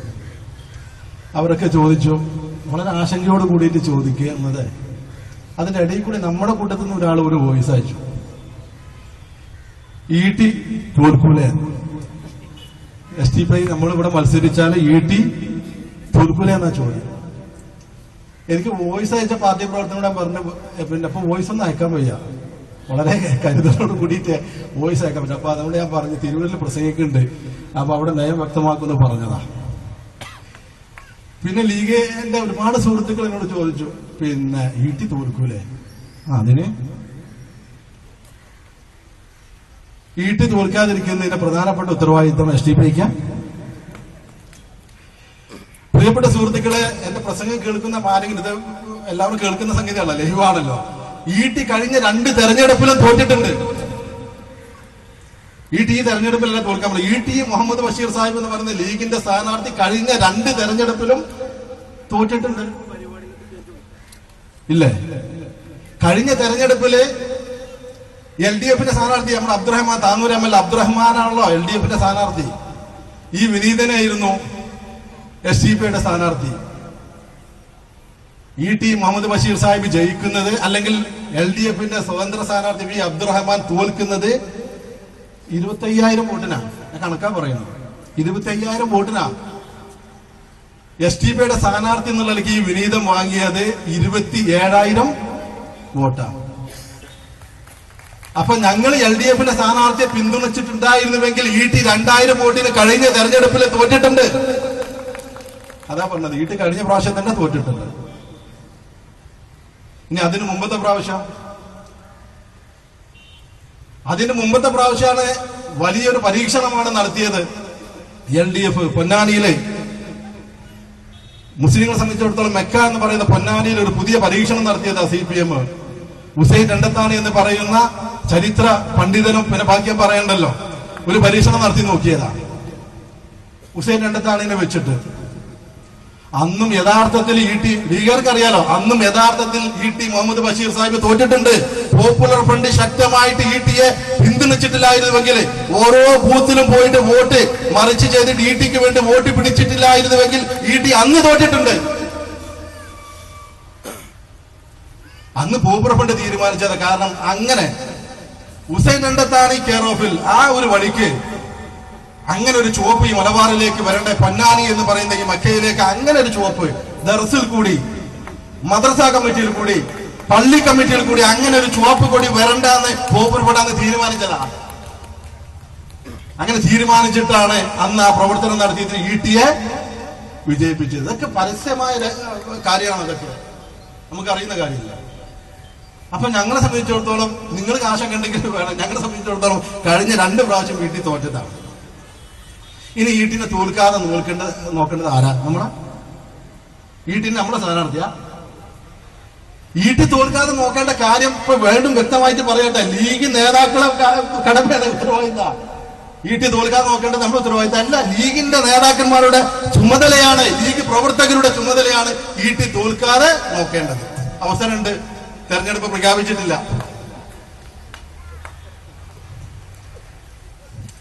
ഞങ്ങളെ സംബന്ധിച്ചിടത്തോളം ഒരു കാര്യം പറയാം, ഞങ്ങൾ വളരെ സീരിയസ് ആയിട്ടാണ് തെരഞ്ഞെടുപ്പിനൊക്കെ നേരിടുന്നത്. നേരത്തെ ഇവിടെ സിയാസ് സാഹിബൊക്കെ സൂചിപ്പിച്ചല്ലോ, ഞങ്ങളൊരു മുദ്രാവാക്യം വെച്ചിട്ട് ഞങ്ങൾ വലിയ ഒരു അനന്തമായ ഒരു വലിയൊരു യാത്ര, അതിന് ലക്ഷ്യത്തിലേക്ക് എത്തും ഉറപ്പാണ്. ഇന്ന് നിങ്ങളത് സ്വപ്നജീവികൾ എന്നൊക്കെ ഞങ്ങളെ പറ്റി പറയും. ഇതൊക്കെ നടക്കാൻ പോകുന്നു. മഹാത്മാഗാന്ധിക്ക് ഇന്ത്യ സ്വാതന്ത്ര്യം നേടുക എന്നുള്ളത് അന്ന് സ്വപ്നമായിരുന്നു, പക്ഷെ നേടി. അമേരിക്കയിൽ ഒരു കറുത്ത പ്രസിഡന്റ് വരുമെന്നുള്ളത് അന്നത്തെ കറുത്ത വർഗ്ഗക്കാരുടെ സ്വപ്നമായിരുന്നെങ്കിൽ ബറാക് ഒബാമ എന്ന് പറയുന്ന കറുത്ത വർഗ്ഗക്കാരൻ അമേരിക്കയുടെ പ്രസിഡന്റായി. സ്വപ്നങ്ങളൊക്കെ യാഥാർത്ഥ്യമായിട്ടുണ്ട്. അതുകൊണ്ടാണ് ഞങ്ങൾ പറയുന്നത്, ഈ പതാക, രക്തഹരിത പതാക ചെങ്കോട്ടയിൽ പാറുന്ന ഒരു കാലം വരും. അങ്ങോട്ടായി യാത്ര പോകുന്നത്. തെരുവില് നമുക്ക് കാണേണ്ടി വരും ഓരോ രാഷ്ട്രീയ പാർട്ടിയുടെ നേതാക്കന്മാരെയും, ഓരോ രാഷ്ട്രീയ പാർട്ടിയുടെ പ്രവർത്തകന്മാരെയും, ഓരോ ദളിതനെയും, ഓരോ ക്രൈസ്തവനെയും, ഓരോ സിഖുകാരനെയും, ഓരോ മുസൽമാനെയും ഇന്ത്യയിലെ വിവിധ തെരുവീതികളിൽ നമുക്ക് കാണേണ്ടി വരും. അന്ന് ഒരുമിക്കും ഇത് ഈ സ്വാർത്ഥവാഹക സംഘം ഒരുമിച്ച് മുന്നോട്ട് പോകും. അപ്പൊ ഞങ്ങളെ സംബന്ധിച്ചിടത്തോളം ഞങ്ങൾ അവതരിപ്പിക്കുന്ന സ്ഥാനാർത്ഥി കെ.സി. നസീർ. ഞങ്ങൾ പറയുന്നു ഇ.ടി. മുഹമ്മദ് ബഷീറിനെക്കാളും പ്രഗത്ഭന കെ.സി. നസീർ സാഹിബ്. മുത്തലാഖ് ബില്ലൊക്കെ വരുമ്പോ ഇ.ടിയെക്കാളും ഉഷാറായിട്ട് വോട്ട് ചെയ്യാൻ, ഇ.ടിയെക്കാളും ഉഷാറായിട്ട് അതിനെക്കുറിച്ച് വാദിക്കാനും കെ.സി. നസീറിന് സാധിക്കുന്ന ഞങ്ങളെ വിശ്വാസം. അതൊക്കെ പോട്ടെ, ലോക്സഭയിൽ ഉമാഭാരതിയും അതേപോലെയുള്ള നരേന്ദ്രമോദിയെ പോലെയുള്ള ആളുകളൊക്കെ ലോക്സഭയിൽ ഇരിക്കുമ്പോൾ ഏറ്റവും കൂടുതൽ അരോചകം ഉണ്ടാകുന്നത് തൊട്ടപ്പുറത്ത് ഇ.ടി. മുഹമ്മദ് ബഷീറിനും കുഞ്ഞാലിക്കുട്ടി സാഹിബിനെ കാണുമ്പോഴാണോ, അതല്ല കെ.സി. നസീറിനെ കാണുമ്പോൾ അരോചകത്തെ ഉണ്ടാവുക? ലോക്സഭയ്ക്ക് തന്നെ വരില്ല കെ.സി. നസീർ അവിടെ ഉണ്ടെങ്കിൽ. പിന്നെ ഈ പറയുന്ന പോരായ്മ, മികവ് എന്നൊക്കെ പറയുന്നത് നിങ്ങൾ പരിശോധിച്ച് നോക്കി അറിയാം. ഒരു ആവറേജ് ഉയരമുള്ള ആള്, ഒരു ആവറേജ് ഉയരമുള്ള ഒരാള് ഏറ്റവും കുറിയ ഒരാളൊപ്പം നിന്നാൽ ഇയാൾ ഭയങ്കര ഹൈറ്റാന്ന് നമുക്ക് തോന്നും. പ്രത്യേകിച്ച് പൊളിറ്റിക്സിൽ മികവായിട്ട് തോന്നും. ഇവിടെ കുഞ്ഞാലിക്കുട്ടി സാഹിബ് എന്ന് പറയുന്ന പാർലമെന്ററി ലോക്സഭാ മെമ്പർ, ബാക്കിയൊക്കെ പോട്ടെ, അദ്ദേഹം ഇപ്പോ ഈ കഴിഞ്ഞ വർഷങ്ങളിൽ പിന്നെ ഈ MP എന്നുള്ള അർത്ഥത്തിൽ പൊതുപ്രവർത്തനത്തിൽ അദ്ദേഹം കുറിയവനാണ്. അതുകൊണ്ട് ഒരു ആവറേജുള്ള ഒരാളിപ്പോ എന്തോ ഒരു ഉയരം കൂടിയെന്ന് ലോകത്തിന് തോന്നാം, അല്ലെ? അല്ലാതെ മികവുകൊണ്ടൊന്നല്ല. കുഞ്ഞാലിക്കുട്ടിയുടെ പോരായ്മയാണ് ഈട്ടിന്റെ മികവ്, അതിനപ്പുറം ഒന്നും അല്ല. രാജ്യസഭ തെരഞ്ഞെടുപ്പിൽ വോട്ട് ചെയ്യാൻ പോവുക, ബസ്സിൽ കയറി പോകുന്നമാര്, ബസ്സിൽ പോകുന്നവരിക്ക വോട്ട് ചെയ്യാൻ പോകേണ്ടത്, വിമാനത്തിൽ കയറേണ്ടത്. ബസ്സിലാണെങ്കിൽ നമുക്ക് നിന്നിട്ട് പോകാം, അല്ലെങ്കിൽ ബാക്കിലുള്ള കമ്പനിമാരെ തൂങ്ങിയിട്ടെങ്കിലും പോകാം. വിമാനത്തിലാണ് പോകാൻ പറ്റും, എന്തെവർക്കൊന്നും അറിയില്ല. അതിന് നേരത്തെ എത്ര ബോർഡിംഗ് പാസ് എടുക്കണം, അതിനുള്ള കാര്യങ്ങൾ വിമാനം വൈകിയെന്ന് പറയാണ്ട് നിന്നിട്ട് അതിനുള്ള സംവിധാനം നോക്കണ്ടേ? അപ്പൊ ആ ഒരു പോരായ്മ കാണുമ്പോൾ അതിനെ മറ്റാളവിടെ എത്തിയിട്ടുണ്ടാകും വോട്ട് ചെയ്യാൻ. അതേപോലെ തന്നെ മുത്തലാഖ് ബില്ല് അവതരിപ്പിച്ചപ്പോ ഒരാളിവിടെ നിക്കാഹിന് കൂടിയിട്ടുണ്ടാവും. അല്ലെ, ഞാൻ നേരത്തെ മലപ്പുറം പ്രസംഗത്തിൽ പറഞ്ഞു എന്തായിരുന്നു അതിന്റെ സംഗതി, ബിസിനസ് മീറ്റാണ്. അപ്പൊ അവിടെ പോകാതിരുന്നാൽ ഇ.ടി. അവിടെ പോയിട്ടുണ്ട്. ഇ.ടി. അല്ലല്ലോ പോകണ്ടേ, കുഞ്ഞാലിക്കുട്ടി പോകണ്ടേ? അപ്പൊ ഒരാളുടെ പോരായ്മയാണ് യഥാർത്ഥത്തിൽ ഇ.ടി. മുഹമ്മദ് ബഷീർ സാഹിബ് അന്ന് മുത്തലാഖ് ബില്ലിന് എതിരായിട്ട് വോട്ട് ചെയ്ത് ആകെ 3 ആളൊന്നും വോട്ട് ചെയ്തു. ഇന്ത്യയുടെ ചരിത്ര സാമ്പത്തിക സംബന്ധ ബില്ല് ഇ.ടി. മുഹമ്മദ് ബഷീർ സാഹിബ് അവിടെ പിന്നെ സാമ്പത്തിക സംവരണ ബില്ലിനെതിരെ വോട്ട് ചെയ്തപ്പോ ഇ.ടി. തൊട്ടപ്പുറത്തിരിക്കുന്ന കോൺഗ്രസിന്റെ ഈ UDF-ന്റെ സംവിധാനത്തിൽ കേരളത്തിൽ നിന്നും വിജയിച്ചു പോയി മിനിമം അജണ്ട വെച്ചിട്ട് ഐക്യ ജനാധിപത്യ മുന്നണിയുടെ കീഴിൽ വിജയിച്ചു പോയ MP-മാരോടെങ്കിലും ഇ.ടി. ഒന്ന് തിരിഞ്ഞ് ചോദിക്കണ്ടേ? അല്ല കോൺഗ്രസ് MP-മാരെ, നിങ്ങൾ ഞങ്ങളെ കൂടെ നിന്നിട്ട് സാമ്പത്തിക സംവരണത്തിന് എതിരെ വോട്ട് ചെയ്യണ്ടേ? ഞങ്ങളെ ലീഗ് പ്രവർത്തകർ നിങ്ങൾക്ക് വോട്ട് ചെയ്തിട്ടാണ് നിങ്ങൾ വിജയിച്ചത് എന്ന് ഇ.ടി. മുഹമ്മദ് ബഷീർ സാഹിബ് ഇന്ന് വരെ ഒരു കോൺഗ്രസ്സുകാരനും മുഖത്ത് നോക്കിയിട്ട് ചോദിച്ചിട്ടില്ല. ഇതൊക്കെ രാഷ്ട്രീയ. നിങ്ങൾക്ക് രാഷ്ട്രീയം ഉണ്ടെങ്കിൽ ഞങ്ങൾക്ക് രാഷ്ട്രീയമുണ്ട്. നിങ്ങൾ രാഷ്ട്രീയമാണല്ലോ നിങ്ങൾ കോൺഗ്രസിനോട് അത് ചോദിക്കാത്തത്. നിങ്ങൾ ആദർശമാണെങ്കിൽ നിങ്ങൾ അവിടുന്ന് കോൺഗ്രസായിട്ട് ബന്ധം വിച്ഛേദിക്കട്ടെ. യഥാർത്ഥത്തിൽ സാമ്പത്തിക സംവരണത്തിന് അനുകൂലമായിട്ട്, സവർണ താല്പര്യത്തിന് അനുകൂലമായിട്ട് സ്വന്തം ഘടകകക്ഷിയിൽപ്പെട്ട ആളുകൾ, അതും കേരളത്തിലെ MP-മാർ വോട്ട് ചെയ്തപ്പോ ചോദിക്കണ്ടേ? ചോദിച്ചോ ഇ.ടി.? ഞാൻ എതിർത്ത് വോട്ട് ചെയ്തെന്ന് പറഞ്ഞാൽ പോരല്ലോ, ഇ.ടിന്റെ പാർട്ടിക്കാരാണ് മറ്റുള്ളവർ വിജയിപ്പിച്ചത്. അപ്പൊ ഇത് രാഷ്ട്രീയമാണ്. അപ്പൊ നമ്മളും ഈ തെരഞ്ഞെടുപ്പിനെ കാണുന്നത് രാഷ്ട്രീയമായിട്ടാണ്. വേറെ ഒരു നിലക്കും ഇതിനെ കാണാൻ പറ്റില്ല. അപ്പൊ അങ്ങനെ കണ്ടാൽ മതി. ഇനിയിപ്പോ അങ്ങനെ ഇ.ടി. എന്നാ വേറെ കാര്യം വിശദീകരണം ചോദിക്കാം. പ്രത്യേകിച്ച് കുഞ്ഞാലിക്കുട്ടി സാഹിബ് ചോദിച്ചു, ഇത്ര പ്രഗത്ഭനാണ് ഇ.ടി. എന്നുണ്ടെങ്കിൽ എന്തെങ്കിലും ഒരു അവസരത്തിൽ UPA-യുടെ പുതിയ മന്ത്രിസഭ വരുമ്പോൾ, UPA-യിലെ ഘടകകക്ഷിയല്ല ഇന്ത്യൻ മുസ്ലിം ലീഗ്, ഒരു മന്ത്രിസ്ഥാനമാണ് ആകെ കിട്ടുക. ഇന്ന് അങ്ങനെ വരികയാണെങ്കിൽ ഇ.ടിയുടെ പ്രഗത്ഭനെങ്കിൽ കുഞ്ഞാലിക്കുട്ടി സാഹിബ് മാറിക്കോ, ഇ.ടി. കേന്ദ്രമന്ത്രി ആവട്ടെ എന്ന് കുഞ്ഞാലിക്കുട്ടി വോട്ടർമാർ ഓരോരുത്തരും മനസ്സിലാക്കേണ്ട സംഗതിയാണ്. അതുകൊണ്ട് ഈ തെരഞ്ഞെടുപ്പിൽ അപ്രതീക്ഷിതമായ വോട്ട് നമ്മുടെ SDPയുടെ പ്രിയങ്കരനായ സ്ഥാനാർത്ഥി, പ്രഗത്ഭനായ സ്ഥാനാർത്ഥി കെ.സി. നസീർ സാഹിബ് വാങ്ങും. നമ്മുടെ പാർട്ടിയുടെ ചിഹ്നത്തിൽ വാങ്ങും, ഒരു സംശയം വേണ്ട. അത് മാത്രമല്ല, ഞങ്ങൾ എല്ലാവരെയും ഒന്ന് പിടിച്ചിട്ട് ഞങ്ങളുടെ പ്രചരണമാണിത്. ഇലക്ഷൻ എന്ന് പറഞ്ഞാൽ ഞങ്ങളെ സംബന്ധിച്ചിടത്തോളം ഈ പാർട്ടിയുടെ ആശയം, നമ്മെ സംബന്ധിച്ചിടത്തോളം ഈ പാർട്ടിയുടെ ആശയ പ്രചരണത്തിനുള്ള ഒരു വേദിയാണ് തെരഞ്ഞെടുപ്പ്. ഇവിടെ KT ജലീലിനെ പോലെയുള്ള ആളുകൾ മറുപടി പറയിപ്പിക്കും. ഇതിന് ലീഗിന്റെ മാത്രം പിന്നെ ഒരു അതിനെതിരായിട്ടൊരു പ്രസംഗം അല്ലെങ്കിൽ അതിനെതിരായിട്ടൊരു ക്യാമ്പയിൻ ആവില്ല ഈ തെരഞ്ഞെടുപ്പ്. ഞാൻ തീർത്ത് പറയാണ്, LDF-നെതിരായിട്ട് പ്രത്യേകിച്ച് എല്ലാവിധ മുസ്ലിം വിരുദ്ധമായ എല്ലാ കാര്യങ്ങളിലും മുസ്ലിം വിരുദ്ധ അജണ്ടയ്ക്ക് മുഴുവൻ ചുക്കാൻ പിടിക്കുന്ന ശ്രീമാൻ KT ജലീൽ, അവര് മറുപടി പറയേണ്ട കുറെ കാര്യങ്ങളുണ്ട്. ഈ തെരഞ്ഞെടുപ്പിലെങ്കിലും ബഹുമാനപ്പെട്ട ജലീൽ സാഹിബ് പറയാ, ഒരൊറ്റ അപേക്ഷ, ഈ തെരഞ്ഞെടുപ്പിലെങ്കിലും അങ്ങ് നടത്തുന്ന വലിയ വലിയ പ്രസംഗങ്ങളുണ്ടല്ലോ, ആ പ്രസംഗത്തിലെങ്കിലും ഒരു കാര്യം വ്യക്തമാക്കണം. സ്വതന്ത്ര വേഷാള കെട്ടിയിട്ടുള്ളത് നിങ്ങളെ മുസ്ലിം ചെറുപ്പക്കാർ കൊടുക്കുന്ന മെസ്സേജ് എന്താണെന്നുള്ളത് KT ജലീൽ പറയണം. കേരളത്തിലെ ഓരോ മുസ്ലിം അല്ലെങ്കിൽ ഇന്ത്യയിലെ ഓരോ മുസ്ലിമും എന്താണ് രാഷ്ട്രീയ നിലപാട് എടുക്കേണ്ടത് എന്നുള്ളത് ബുദ്ധിജീവിയാണല്ലോ, ഡോക്ടറേറ്റ് ഒക്കെ നേടിയ ആളാണല്ലോ. ഇന്ന് വരെ വ്യക്തമാക്കിയിട്ടുണ്ടോ?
അപ്പോ ഞാൻ ചുരുക്കിയ KT ജലീൽ തരുന്ന രാഷ്ട്രീയ സന്ദേശം എന്താണ്?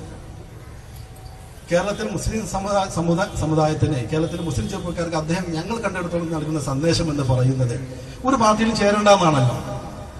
സ്വതന്ത്ര നിലപാടെടുത്ത്, ആർക്കും രാഷ്ട്രീയ പാർട്ടിയിലൊന്നും ചേരേണ്ട, സ്വതന്ത്ര നിലപാടെടുത്ത് കഴിഞ്ഞ ഒരു 1.5 പതിറ്റാണ്ടായി KT ജലീൽ ഇങ്ങനെ നിലപാടെടുത്തിട്ട് ഇടതുപക്ഷത്തെ പരിപൂർണമായിട്ട് സപ്പോർട്ട് ചെയ്ത് നടക്കുന്നു. നിങ്ങൾ എപ്പോഴെങ്കിലും ചിന്തിച്ചിട്ടുണ്ടോ KT ജലീലിന്റെ ഈ നിലപാടിനെ കുറിച്ച്? KT ജലീലിനെ പോലെ തന്നെ ഈ രാജ്യത്തെ മുഴുവൻ ന്യൂനപക്ഷങ്ങളും ദലിതുകളും ഈ രൂപത്തിലുള്ള നിലപാടും, പ്രത്യേകിച്ച് ന്യൂനപക്ഷ സമുദായം ഈ നിലപാടാണ് എടുക്കുന്നതെങ്കിൽ എന്ത് നേട്ടമാണ്, രാഷ്ട്രീയ നേട്ടമാണ് അവർക്കുണ്ടാവുക? ചിന്തിച്ചിട്ടുണ്ടോ? ബഹുമാന്യനായ KT ജലീൽ സാഹിബ് ഇപ്രാവശ്യമെങ്കിലും തെരഞ്ഞെടുപ്പ് ഉപയോഗത്തിൽ പ്രസംഗിക്കുമ്പോൾ ഒറ്റ കാര്യത്തിൽ വിശദീകരണം തരണം. ഒരേ ഒരു കാര്യത്തിൽ, KT ജലീൽ എന്തുകൊണ്ടാണ് CPIM-ൽ ചേരാത്തത്? എന്തെങ്കിലും ഒരു തകരാറുണ്ടായിട്ടാണല്ലോ ആ പാർട്ടി ചേരാത്തത്, ഉറപ്പാണല്ലോ. ആ തകരാർ എന്താണ് CPIM-ന് ഉള്ളത് എന്ന് KT ജലീലിന്റെ ഡോക്ടറേറ്റ് ഒക്കെ വെച്ചിട്ട് വിശദീകരിക്കണം. എന്താണ് CPIM-ൽ എനിക്ക് ചേരാൻ പറ്റാത്ത പോരായ്മ എന്നുള്ളത് പറയും. ഇന്ന് വരെ CPIM-ൽ മെമ്പർഷിപ്പ് എടുത്തിട്ടില്ല KT ജലീൽ, സ്വതന്ത്രനാണ്.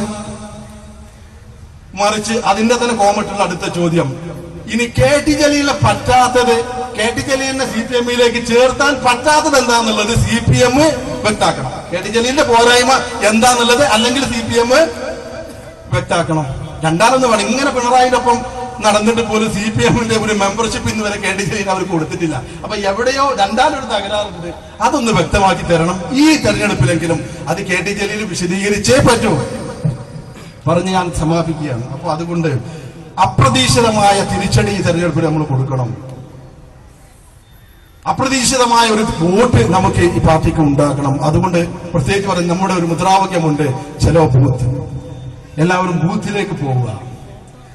നമ്മളിങ്ങനെ എല്ലാവരും ഇവിടെ ഇരിക്കുന്നുണ്ട്, എല്ലാവരും വെള്ള തുണി കെട്ടിട്ട് ഇരിക്കുന്നുണ്ട്, അല്ലെങ്കിൽ തൊപ്പിട്ട് ഇരിക്കുന്നുണ്ട്, ചിഹ്നം തലയിൽ പേരിട്ടിരിക്കുന്നുണ്ട്, ഹൃദയത്തിലേറ്റി ഇരിക്കുന്നുണ്ട്. പക്ഷെ ഇന്ന് ഇവിടുന്ന് പിരിഞ്ഞാൽ നിങ്ങൾ ഈ തെരഞ്ഞെടുപ്പിന്റെ പ്രവർത്തനവുമായിട്ട് ഓരോരുത്തരും ബൂത്തിലേക്ക് ഇറങ്ങിപ്പോയിട്ട് ഒക്കെ പാർട്ടി നിരീക്ഷിക്കും. ഞാൻ അതും പറഞ്ഞുതരാം. പ്രസംഗത്തിന് മാത്രം കൈയടിച്ചാൽ പോരാ. ഓരോ വോട്ട് എത്ര ഓരോരുത്തരും ബൂത്തിൽ ഇപ്പൊ കുറെ കാലമായാലും പ്രവർത്തനം തുടങ്ങിയിട്ട് ഓരോരുത്തരും ബൂത്തിന്റെ എതിർത്തിട്ട് എത്ര വോട്ടാ കിട്ടിയെന്നുള്ളതും ഇനി എത്ര പേരെ സായി വിളിക്കണം എന്നൊക്കെ ഉള്ളത് തീരുമാനിക്കുന്നത് ഈ തെരഞ്ഞെടുപ്പ് കഴിഞ്ഞാൽ പാർട്ടി ഒന്ന് നോക്കും. അതുകൊണ്ട് ബൂത്തിലേക്ക് പോവുക. ബൂത്തിൽ നിന്ന് തുടങ്ങട്ടെ നമ്മുടെ രാഷ്ട്രീയ പ്രവർത്തനം. ഓരോ ബൂത്തും അവിടെ നിന്ന് നമ്മൾ തന്ന ഒരു ടാർഗറ്റ് ഉണ്ട്. ആ ടാർഗറ്റിനനുസരിച്ചുള്ള പ്രവർത്തനവും വോട്ടും അവിടെ നിന്ന് നിങ്ങൾക്ക് ഓരോരുത്തരും ഉണ്ടാക്കി തരണമെന്ന് മാത്രം അഭ്യർത്ഥിച്ചുകൊണ്ട് ബഹുമാന്യനായ നമ്മുടെ പ്രിയങ്കര സ്ഥാനാർത്ഥിക്ക് അഡ്വക്കേറ്റ് കെ സി നസീറിന് വേണ്ടിയിട്ട് വിജയത്തിന് വേണ്ടി നിങ്ങൾ പ്രവർത്തിക്കണമെന്ന് ആവശ്യപ്പെട്ടുകൊണ്ട് അഭ്യർത്ഥിച്ചുകൊണ്ട് ഞാൻ നിർത്തുന്നു. ജയ് ഹിന്ദ്, ജയ് SDPI. ബദൽ രാഷ്ട്രീയത്തിന് കരുത്ത് പകരാൻ പൊന്നാനി മണ്ഡലത്തിൽ നിന്ന് ജനവിധി തേടുന്ന SDPI സ്ഥാനാർത്ഥി അഡ്വക്കേറ്റ് KC നസീർ ഈ സമ്മേളനത്തെ അഭിവാദ്യം ചെയ്തുകൊണ്ട് സംസാരിക്കുന്നു. അദ്ദേഹത്തെ ആദരപൂർവ്വം സ്വാഗതം ചെയ്യുകയാണ്.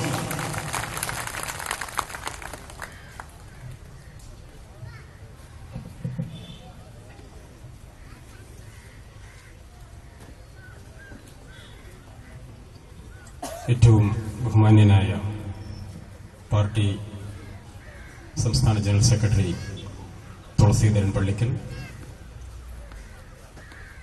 യോഗാധ്യക്ഷൻ പാർട്ടിയുടെ ജില്ലാ പ്രസിഡന്റ് ലത്തീഫ് സാഹിബ്, ജില്ലാ general secretary AK Abdul Majeed master, മറ്റ് വേദിയിലിരിക്കുന്ന ബഹുമാന്യരായ നേതാക്കന്മാരെ, നല്ലവരായ സഹോദരി സഹോദരന്മാരെ, സഹപ്രവർത്തകരെ, നാട്ടുകാരെ, അസ്സലാമു അലൈക്കും.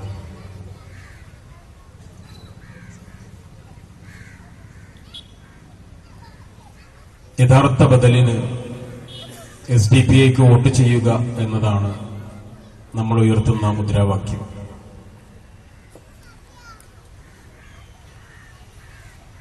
വേങ്ങരയിൽ പരിമിതികളില്ലാത്ത ഫാസിസ്റ്റ് വിരുദ്ധ പോരാട്ടത്തിനാണ് നമ്മൾ വോട്ട് ചോദിച്ചതും ജനം നമ്മളെ പിന്തുണച്ചതും. അതിന്റെ തുടർച്ച തന്നെയാണ് തീർച്ചയായും യഥാർത്ഥ ബദൽ എന്നുള്ള ദേശീയ കാഴ്ചപ്പാടായി നമ്മൾ അവതരിപ്പിക്കുന്നത്. രാജ്യം നേരിടുന്ന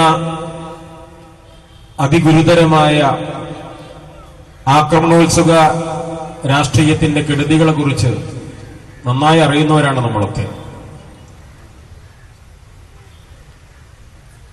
നമ്മുടെ രാജ്യത്തിന്റെ ഏറ്റവും വിലപിടിപ്പുള്ള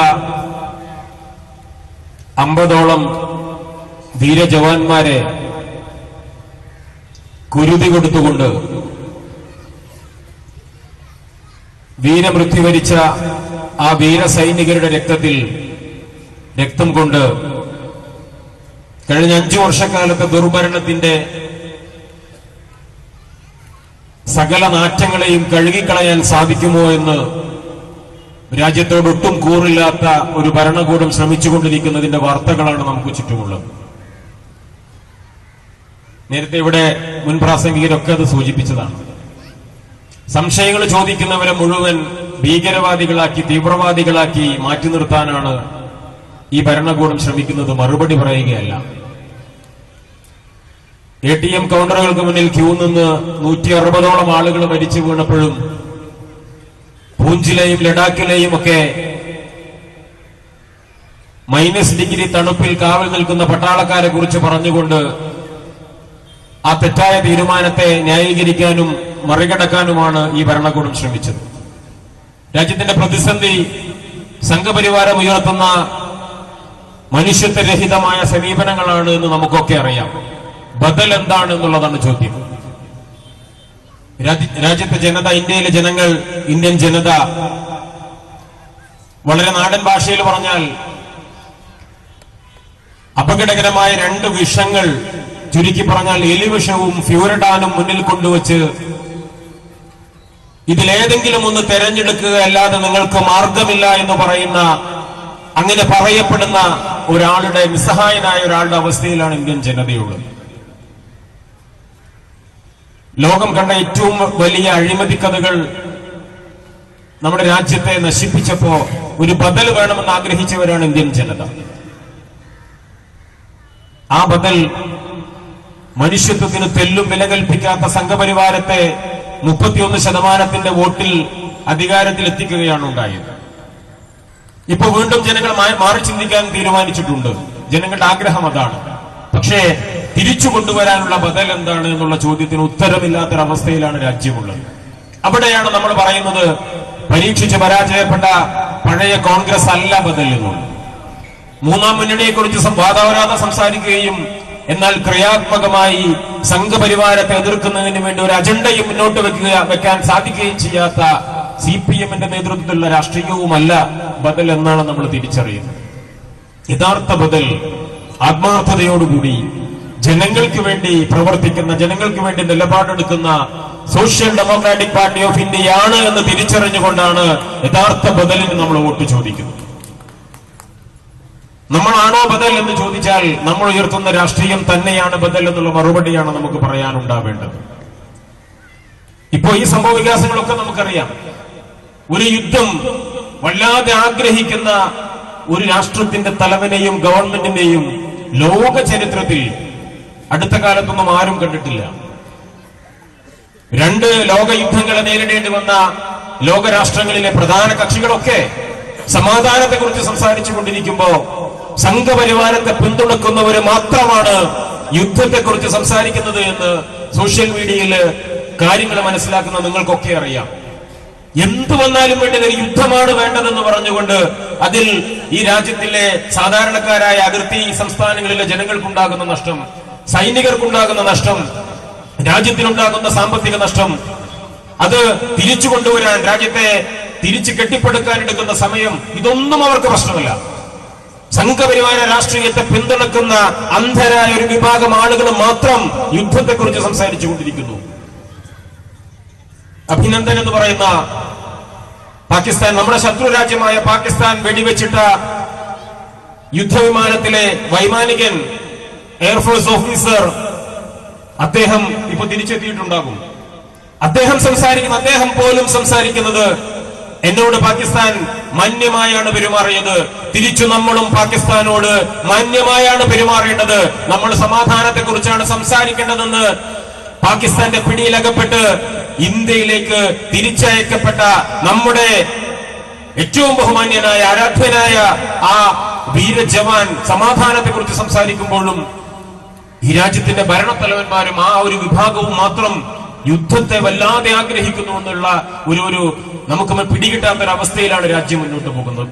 ചുരുക്കി പറഞ്ഞാൽ കഴിഞ്ഞ 5 വർഷക്കാലത്തെ ഗതികെട്ട ഭരണം, അതിന്റെ കെടുതികൾ ഈ ജനങ്ങളുടെ മനസ്സിൽ നിന്ന് മായ്ച്ചു കളയാൻ കപട ദേശീയത ഉദ്ദീപിപ്പിക്കുന്നതിന് വേണ്ടി യുദ്ധത്തിന്റെ മറവിലൂടെ വീണ്ടും അധികാരം നിലനിർത്താൻ സാധിക്കുമോ എന്ന് ഗവൺമെന്റ് പരീക്ഷിക്കുമ്പോൾ യഥാർത്ഥ ബദലിനെ തേടുകയാണ് നമ്മൾ.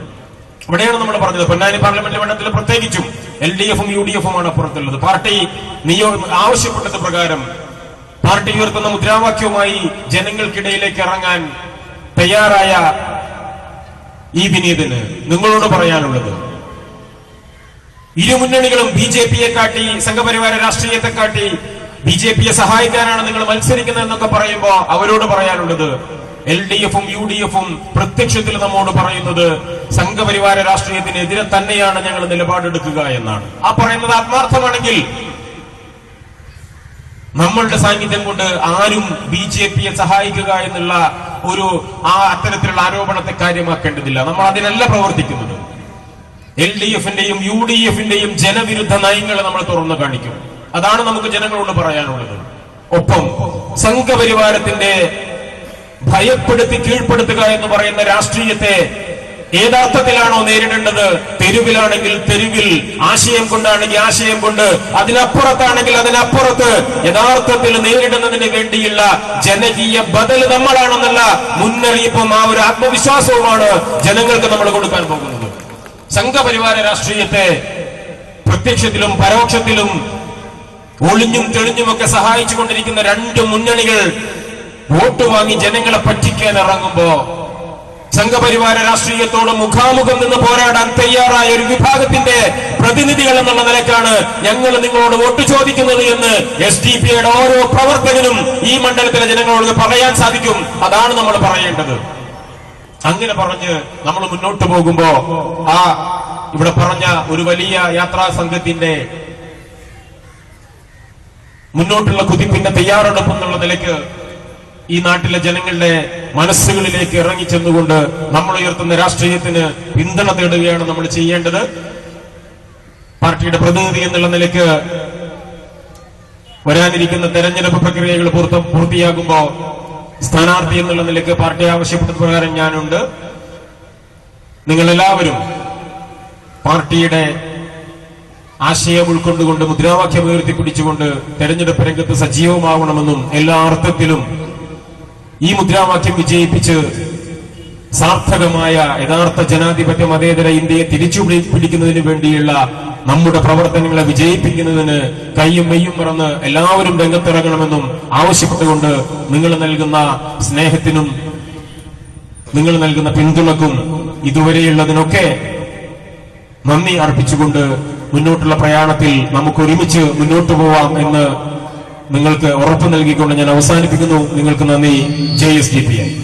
സമയക്കുറവ് മൂലം SP അമീറുലിന്റെയും അഡ്വക്കേറ്റ് A റഹീം സാഹിബിന്റെയും റഹിയാനത്തിന്റെയും ഷെയ്ഖ് റസൽ സാഹിബിന്റെയും പ്രസംഗം ചുരുക്കിക്കൊണ്ട് ഈ പരിപാടി നന്ദി രേഖപ്പെടുത്തുന്നതിനു വേണ്ടി program committee convener CP Muhammad Ali സാഹിബിനെ ആദരപൂർവ്വം സ്വാഗതം ചെയ്യുന്നു.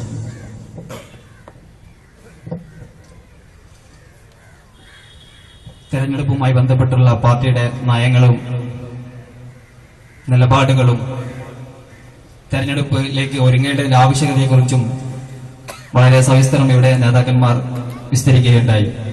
അതിനനുസരിച്ച് നാം എല്ലാവരും ഇന്നു മുതൽ തന്നെ ആ ഒരു ദൗത്യ നിർവഹണത്തിലേക്ക് ഒരുങ്ങേണ്ടതുണ്ട് എന്ന് ആവശ്യപ്പെട്ടുകൊണ്ട് സമയം അതിക്രമിച്ചത് കാരണം വേദിയിൽ ഈ പരിപാടി ഉദ്ഘാടനം ചെയ്ത നമ്മളോട് സംസാരിച്ച നമ്മുടെ state general secretary Thulaseedharan Pallikkal, നമ്മുടെ കാൻഡിഡേറ്റ് അഡ്വക്കേറ്റ് KC നസീർ, അതുപോലെയുള്ള വേദിയിലുള്ള എല്ലാ നേതാക്കന്മാർക്കും സദസ്സിലുള്ള എല്ലാ സഹപ്രവർത്തകർക്കും